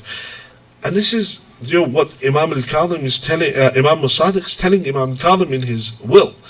It's an interesting point about the wills of the awliya. If you get a chance, read the wills of the imams that they left behind. When in letter 21 or 31 of Nahj al-Balagha, Amir al-Mu'mineen's will to Imam al-Hasan or Muhammad Hanafiya. But read what it is that Amir al-Mu'mineen is saying in there. There is nothing about the dunya. In fact, Amir al-Mu'mineen is still Amir al-Mu'mineen. Sheikh Bahai, his father left him a will that was 3 lines long. What were those 3 lines? Only 3 ayat of the Holy Quran.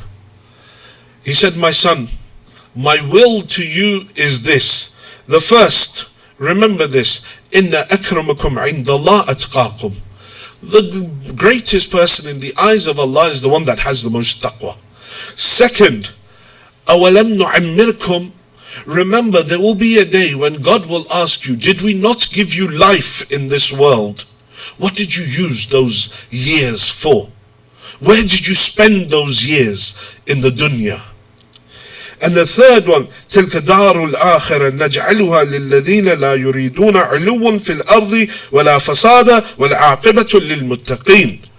Says there, Allah says, and as for that happy life in the hereafter, we grant it to those who do not seek to exalt themselves in the earth, do not seek fame in the earth, do not want people to think that they are great and start bigging them up upon the earth, nor do they do fasad, do they spread corruption upon the earth. For the future belongs to those, وَالْعَاقِبَةُ لِلْمُتَّقِينَ, for those that have taqwa, those that are muttaqeen. These are the wills of the awliya. My will is all about this much money is stored here, this is here, the bank pin is this pin is that, and if I own this house and this one will go to you, this one will go. Nothing about the akhirah. No advice. All dunya. And when an ibadah, I said to you 2 nights ago, when an ibadah smells of the dunya, when a dua reeks of the dunya, then it doesn't go. Certain, our ibadat at times have a smell that the awliya of Allah can smell. And our bodies give off that smell. When someone is worshipping and all they're doing is focusing on the dunya, their ibadah will have that stench from it. Because the dunya dani, this dunya is something that is lowly. That doesn't mean we cut off from the dunya. No. It is that we utilize the dunya for the akhirah. Know that ad-dunya mazra'atul akhirah. The dunya is the farm of the akhirah. The dunya is your bridge to the akhirah. You sow here and you reap over there. It's not the be-all and end-all. But anyway, anger. There is a narration that says that there are 4 groups of individuals when it comes to anger. The first group, Sari'ul Ghadab wa Sari'ul Fay. The first group is the one that quickly angers and quickly forgets. He gets angry really quickly and then straight away forgives. Wa Sari'ul Ghadab wa Bati'ul Fay. And then there is an individual who is quick to get angry, but slow to forgive. The third, bati'ul ghadab wa bati'ul fay. He is slow to get angry, but slow to forgive. But the fourth is the best of all of them. It says, bati'ul ghadab wa sari'ul fay. The one that takes long to get angry, and when he does get angry, he forgives straight away. He forgives straight away. This is where the believer should be. When Allah subhanahu wa ta'ala in the Holy Quran, in Surah Al Imran, He speaks about those individuals that on Yawm al-Qiyamah, سَارِعُوا إِلَى مَغْفِرَةٍ مِّن رَبِّكُمْ. They run on the Day of Judgment towards the forgiveness of their Lord. جَنَّةٍ عَرْضُهَا سَمَاوَاتُ وَالْأَرْضُ أُعِدَّتْ لِلْمُتَّقِينَ. They are those whose Jannah is more vast than the heavens and the earth. They are the muttaqeen. And then Allah gives the criteria of the muttaqeen. الَّذِينَ يُنْفِقُونَ فِي السَّرَّاءِ وَالضَّرَّاءِ وَالْكَاظِمِينَ الْغَيْظَ. The first aspect of those that will run towards heaven, and heaven will welcome them. Heaven will want them. Not that they want heaven, heaven will desire for them to be inside of heaven. Are those وَالْكَاظِمِينَ الْغَيْظَ, those that are able to swallow their anger. An individual that cannot swallow their anger will never be able to achieve heights. We become angry so quickly about things. There are various things. The smallest thing will make us angry. The smallest thing will cause us to stop talking to people for years. It is haram for a believer to be angry at another believer for more than 3 days. A mu'min, forget family. The one that is qati' ar-rahim, the one that cuts off ties with his blood relations, is going to hell anyway. One who cuts off ties with blood relatives, immediate blood relatives, brothers, sisters, parents, children. That qati' ar-rahim, that's one of the worst places to be one that is qati' ar-rahim, that cuts off family ties. The minimum that a person should do to not fall into the realm of qati' rahim is that in their heart they have this much, that if this person, if I ever saw them, I would offer them a glass of water. Or if I saw them and they gave me salam, I would reply to their salam. But I know of people that held a grudge against their blood brother for 30 years and they died in that state. No matter how many namazes and standing in the front row of salah, all of that you do. When these matters are not correct, then all of that doesn't work. So the second characteristic of the muttaqeen, وَكَظْمِ الْغَيْظِ, they are those who swallow their anger. The third one, وَإِطْفَاءِ النَّائِرَةِ, and they quench, they extinguish the flame of hatred in their hearts. They don't harbor hatred towards anyone, especially the mu'mineen. Now we have so much hate in our hearts. We carry it around, hate this person, hate that person. We just use the word hate easily. So it's so easy. I hate this weather, I hate this car, I hate this person, I hate this food, I hate... Be careful that this word of hate doesn't take you into the realm of kufran al-na'am. That you start rejecting the blessings of Allah subhanahu wa ta'ala in your life. Because many a nation has been destroyed because of kufran al-na'am, turning their backs on the ni'mah of Allah subhanahu wa ta'ala. So having hatred for anyone is not good. Hating the actions of a person. Hate the sin, not the sinner. It's a very important point. Hate the sin, not the sinner. And this is exactly how Ahl al-Bayt, someone comes to Imam Hassan, swears at him, says everything. Imam says to him, it looks like you're not from around here. Can I Do you need somewhere to stay? We can offer you housing. Do you need something to eat? We can offer you food. He's just sworn at his father. But when you hate the sin, not the sinner, you're able to do this. Look at Lut alayhi salam. When the people come banging on his door, and Lut alayhi salam, he says to them, look, calm down. Don't do this haram. My daughters, take my daughters in marriage. They are purer for you. Who can say this? Except the one that hates the sin, not the sinner.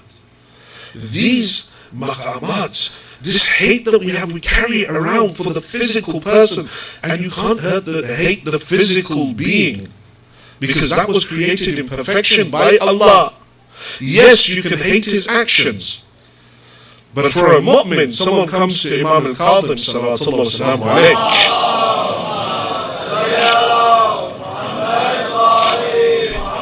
comes to the Imam and says to him that, can I do tabarra, can I do bara'ah from a Shia? And Imam says, no, you can't. He says, okay, can your Shi'as sin? Imam says, yes, our Shi'as, there are some that claim to be our Shi'as, they sin. He says, so can I do bara'ah from them? Can I seek distance from them? Or he says, can I call them fasiq? Imam says, no. فاسق العمل وطيب الروح. Says they're fasiq in their actions, but their ruh is pure, because their ruh was created from Ahl al-Bayt alayhi salam. Shi'atuna khuliqu min fadli tinatina. Our Shi'as were created from our leftover clay, and then they were mixed with the water of our wilayah. So says you can hate their actions, you can do bara'ah from their sin, but you can't do bara'ah from a mu'min. You can't be, no, I don't want to speak to this person. We carry around all of this hate. No one has any right to hate.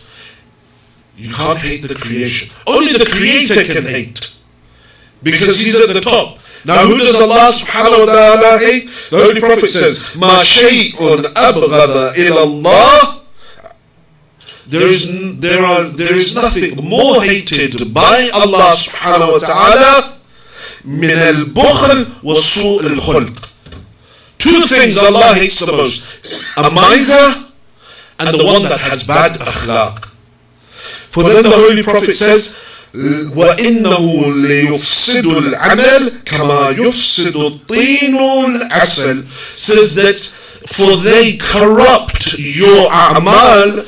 Miser, being a miser and also having bad akhlaq, it corrupts your a'mal like dirt corrupts honey. Two things that Allah subhanahu wa ta'ala hates. So the third thing that the Imam says, وَإِطْفَاءَ النَّائِرَةِ. Help me extinguish. The muttaqeen are those who extinguish the flame of hatred in their heart. They don't have any hate left in their hearts. Inshallah, we'll look at a few more tomorrow. But for a moment, take your minds towards Medina, to that point when the Ahl al-Bayt, the Usara, they returned back to Medina. Having completed the Arba'een of Sayyid al-Shuhada, now they come. Seeing the walls of Medina, Kulthum calls out, Ya Medina tujaddina la taqbalina. O Medina of my grandfather, do not accept us. For when we left, we had all our men with us, but now we return, there is no one by our side. Imam turns to Bishr ibn al-Haddam. He says, Bishr, your father was a great poet. Do you also recite poetry? He says, yes, Yabna Rasulillah. Imam says, Bishr, then go inside Medina and tell the people what has happened to us. Bishr rides into Medina and he goes towards the mosque of the Prophet.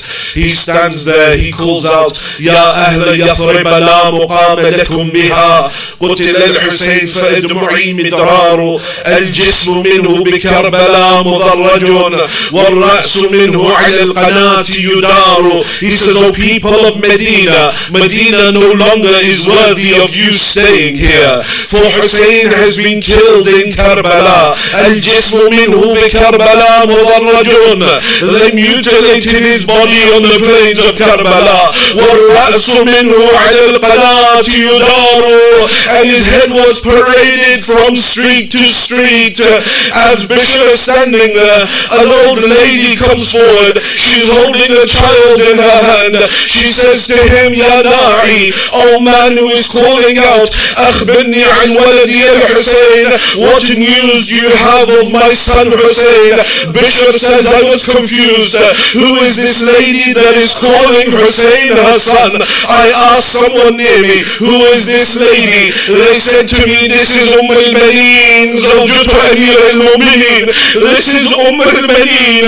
He says, I saw her, I said to her, Ya al-Banin, عظم الله لك العجر بولدك جعفر. Oh al-Banin, accept my condolences for the death of your son Ja'far. She says, I didn't ask you about Ja'far. Tell me about Hussein. He says to her, Ya al-Banin, عظم الله لك العجر بولدك عثمان. She says, I didn't ask you about him. Tell me about Hussein. He says to her, Ya al-Banin, عظم الله لك العجر بولدك جعفر.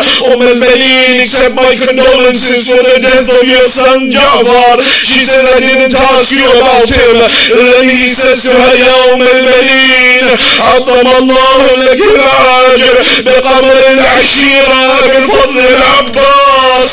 Hearing the name of Abbas, al-Banin drops the child that is in her hand. She says, oh man, you have torn my heart to pieces, but I didn't ask you about Abbas. Tell me about Hussein. At that moment, al-Banin's only concern was Hussein, but afterwards, al-Banin was still a mother. She would be seen in Jannatul Baqi, sitting on the earth. She would make 4 graves, and she would cry over them, and she would say, oh people, do not call me al-Banin anymore, for those sons of mine that I was known as al-Banin for are no longer here. And then she would say, Abbas, they tell me Hussein was killed. And I said to them, how is it possible when my Abbas was still alive? They tell me that Abbas, your arms were severed from your body and they struck your head with an iron bar, and so then I believe that Hussein was killed. But I say, Ya al-Banin, there was one detail that they left out for you about Abbas, and that was, yes, Abbas's arms were cut, yes, Abbas's legs were cut, Abbas was hit on the head with an iron bar. But al-Banin, they didn't tell you that when Abbas fell from the horse, there was an arrow in his eye, and Abbas fell upon his face. لعنة الله على القوم الظالمين وسيعلم الذين ظلموا أي منقلب ينقلبون إنا لله وإنا إليه راجعون. We pray to Allah subhanahu wa ta'ala, Ya Allah, for the sake of Abu Fadl al-Abbas, Ya Allah, forgive our sins. Ya Allah, forgive the sins of our parents. Ya Allah, those of our parents that are alive, give them long lives. Those of our parents that have left this world, give them a place next to Ali Muhammad in Jannah. Oh Allah, those who are ill, give them shifa'ah. Oh Allah, those who are in debt, clear their debts. Oh Allah, those that have brought hajat with them, for the sake of Abu Fadl al-Abbas, Ya Allah, fulfill their hajat. Ya Allah, those that have sorrows and difficulties in their life, Ya Allah, for the sake of the madlumiyat of Abu Fadl al-Abbas, Ya Allah, remove their sorrows and their difficulties. Ya Allah, give us tawfiq to go on the ziyarat of Imam al-Hussein this year and every year. Ya Allah, give us tawfiq to go on Hajj and Umrah this year and every year. Ya Allah, keep safe the azadar of Sayyid al-Shuhada around the world. Ya Allah, destroy the enemies of Tashayyur in whichever form they may come. Ya Allah, hasten the reappearance of the Imam of our time and allow us to be amongst his true muntadhirin, his true awaiters, Matamir Hussein. Hussein,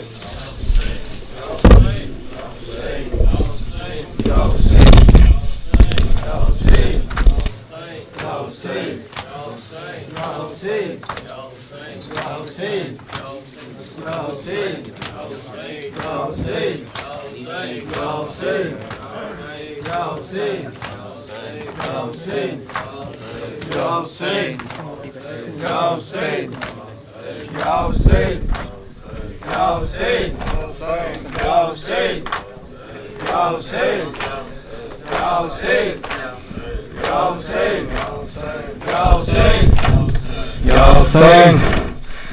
We are your young army, O Hussein and Mehdi. We are yours, we are yours, we are yours. We are your young army, O Hussein and Mehdi. We are yours, we are yours, we are yours. We are your young army, O Hussein and Mehdi. We are yours, we are yours, we are yours. You have inspired us to be the best that we can be, and from your tragedy we have learned how to live. We will always stay strong, standing up against what is wrong. We are yours, we are yours, we are yours. We are your young army, O Hussein and Mehdi. We are yours, we are yours, we are yours. We are your young army, O Hussein and Mehdi. We are yours, we are yours, we are yours. We are change this world for good. Stand for what you have stood. We will fight for the truth, being brave in our youth. We know it's our duty to prepare for Mehdi.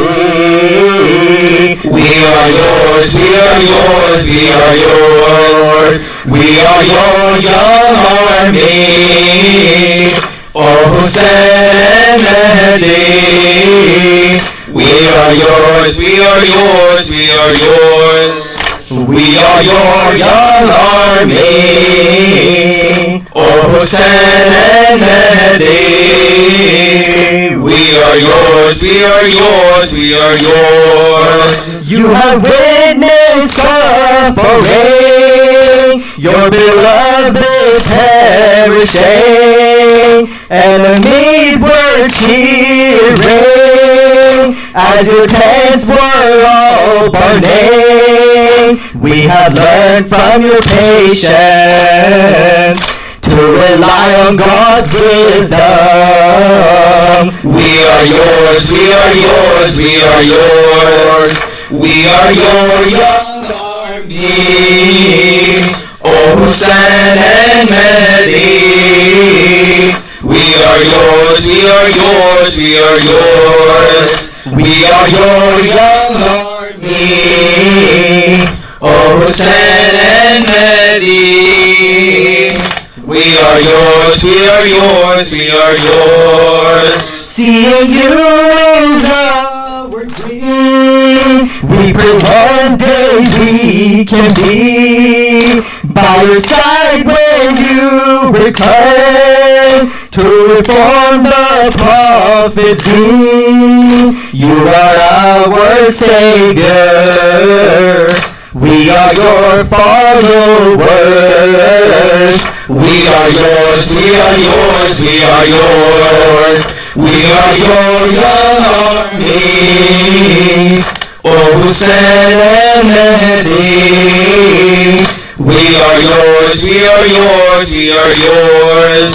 We are your young army, O Hussein and Mehdi. We are yours, we are yours, we are yours.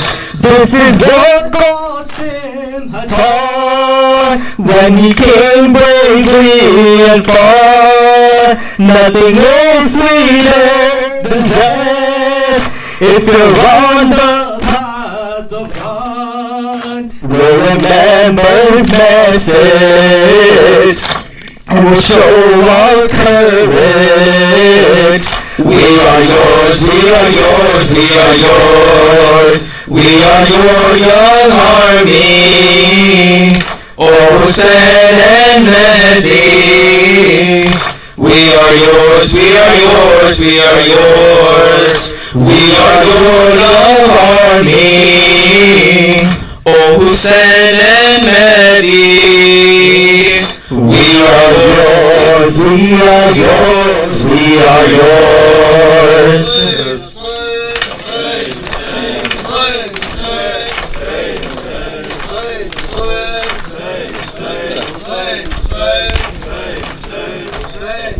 Ya Hussein, Ya Hussein, Ya Hussein, Ya Hussein, Ya Hussein, Ya Hussein, Ya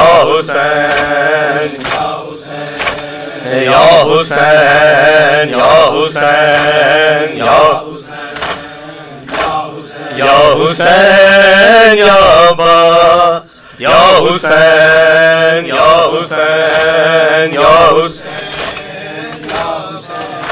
Ya Hussein, Ya Hussein, Ya Hussein, Ya Hussein, Ya Hussein. पर्दा दुनिया को सिखाने वाली आई बाजारों में ज़ैनब.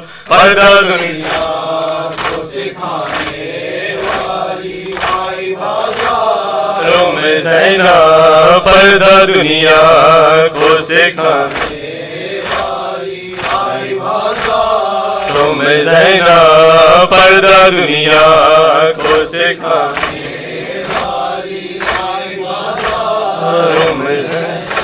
घर से बाहर भी न आने वाली, घर से बाहर भी न आने वाली आई बाजारों में ज़ैनब. पर्दा दुनिया को सिखाने वाली आई बाजारों में ज़ैनब. पर्दा दुनिया को सिखाने वाली आई बाजारों में ज़ैनब.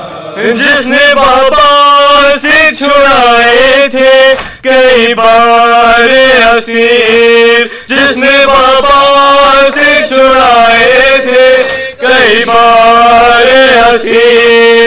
तभी आजाद कराने वाली, तभी आजाद कराने वाली आई बाजारों में ज़ैनब. पर्दा दुनिया को सिखाने वाली आई बाजारों में ज़ैनब. पर्दा दुनिया को सिखाने वाली आई बाजारों में ज़ैनब. जलते खैमों से उठा लाई अब्बास के बाद, जलते खैमों से उठा लाई अब्बास के बाद.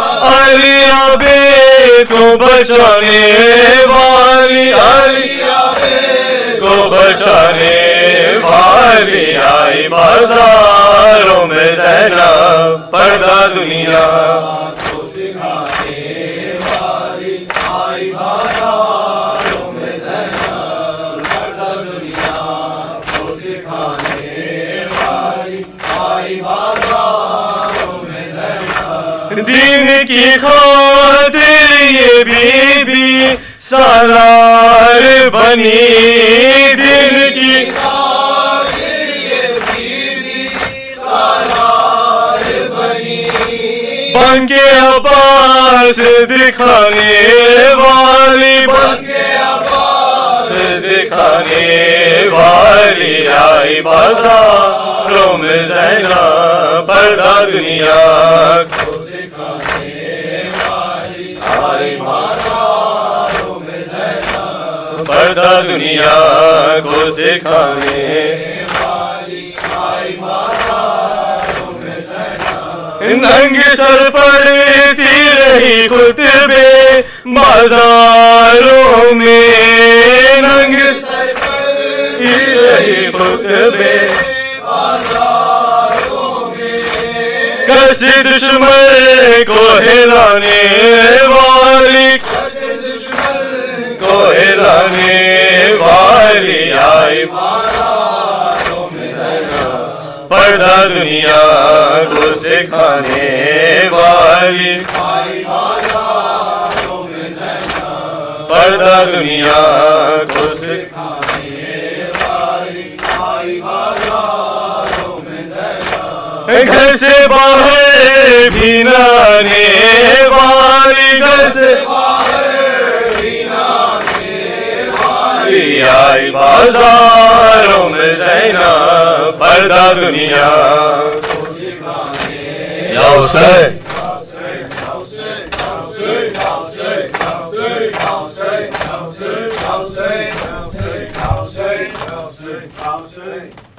کہتی گئی تیما خوبری میں یاسل بت کر ہائے ہائے علی اکبر ہائے علی اکبر کہتی تیما خوبری میں یاسل بت کر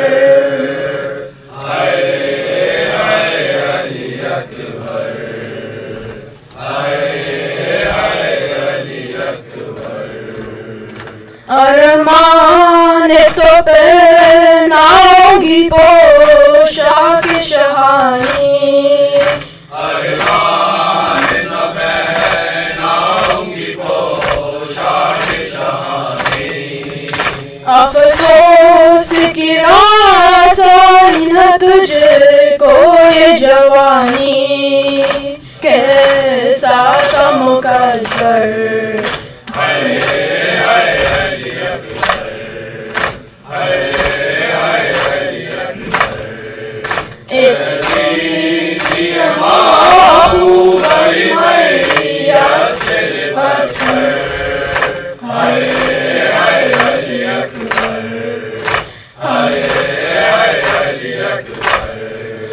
اتنا تو ذرا ٹھہرو تمہیں دولہا بنا لوں اتنا تو ذرا ٹھہرو تمہیں دولہا بنا لوں بس ایک ہی جھلک سے کی سغرا کے لوں بے چین تھی خواہر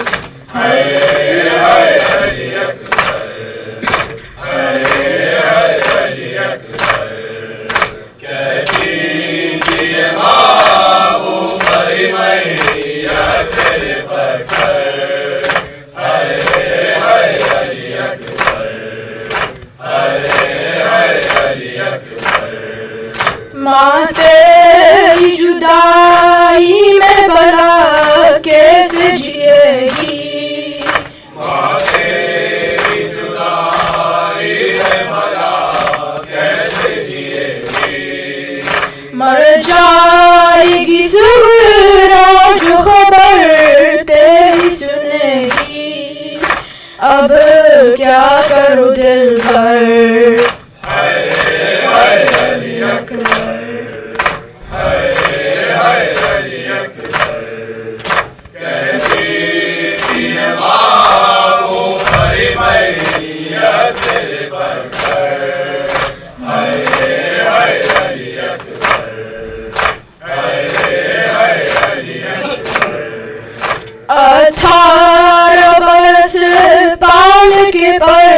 پروان چڑھایا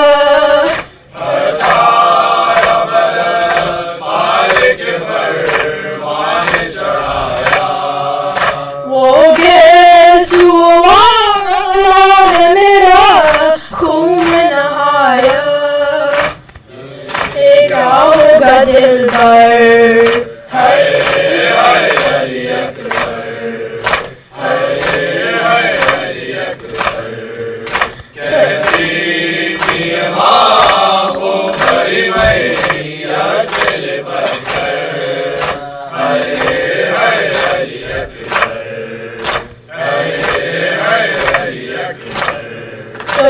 खिंच किया लेके जो दम तोड़ रहे हो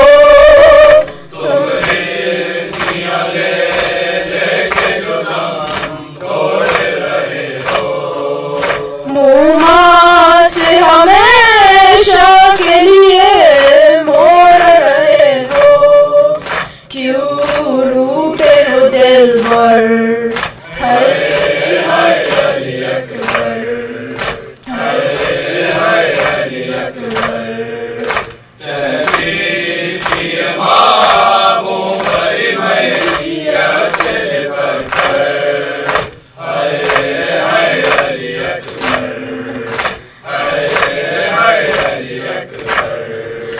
आए जो हमें लूटने खेमे में सितमगर आए जो हमें लूटने खेमे में सितमगर आएगी सदाएं अली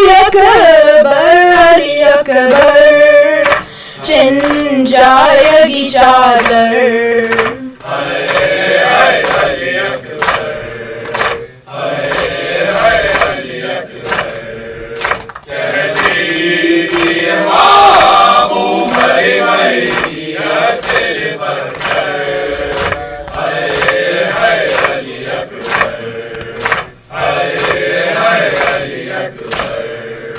जब कोई जवान लाश नजर आती है महशर जब कोई जवान लाश नजर आती है महशर एक याद सोए कर्बो बना जाती है महशर दिल रोते कहकर हाय हाय अली अकबर हाय हाय अली अकबर हदीती अमाहू हरी मैया से बढ़कर हाय हाय अली अकबर हाय हाय अली अकबर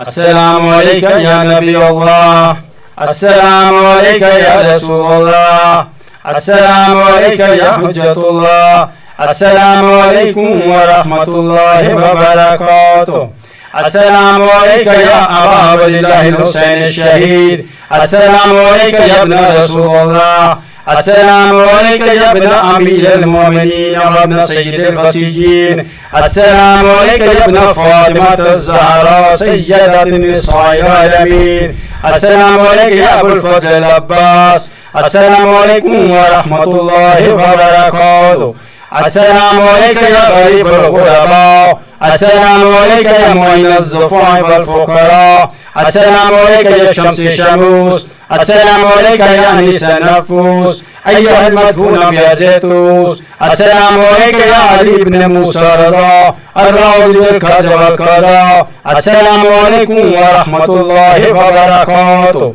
السلام عليك يا صاحب العصر والأمر والزمان الأمان الأمان الأمان من فتنة الزمان السلام عليك يا شريك القرآن السلام عليك يا إمام الإنس والجان السلام عليك يا كحمة الإيمان حجل الله تعالى فرجك وسهل الله تعالى مخرجك وزهرك ورحمة الله وبركاته اللهم كل وليك حجة ابن الحسن صلواتك عليه وعلى جهاد الله وفي كل ساعة ويرعى وحافظه وقائده مناصرا ودليلا وعينا حتى تسكنه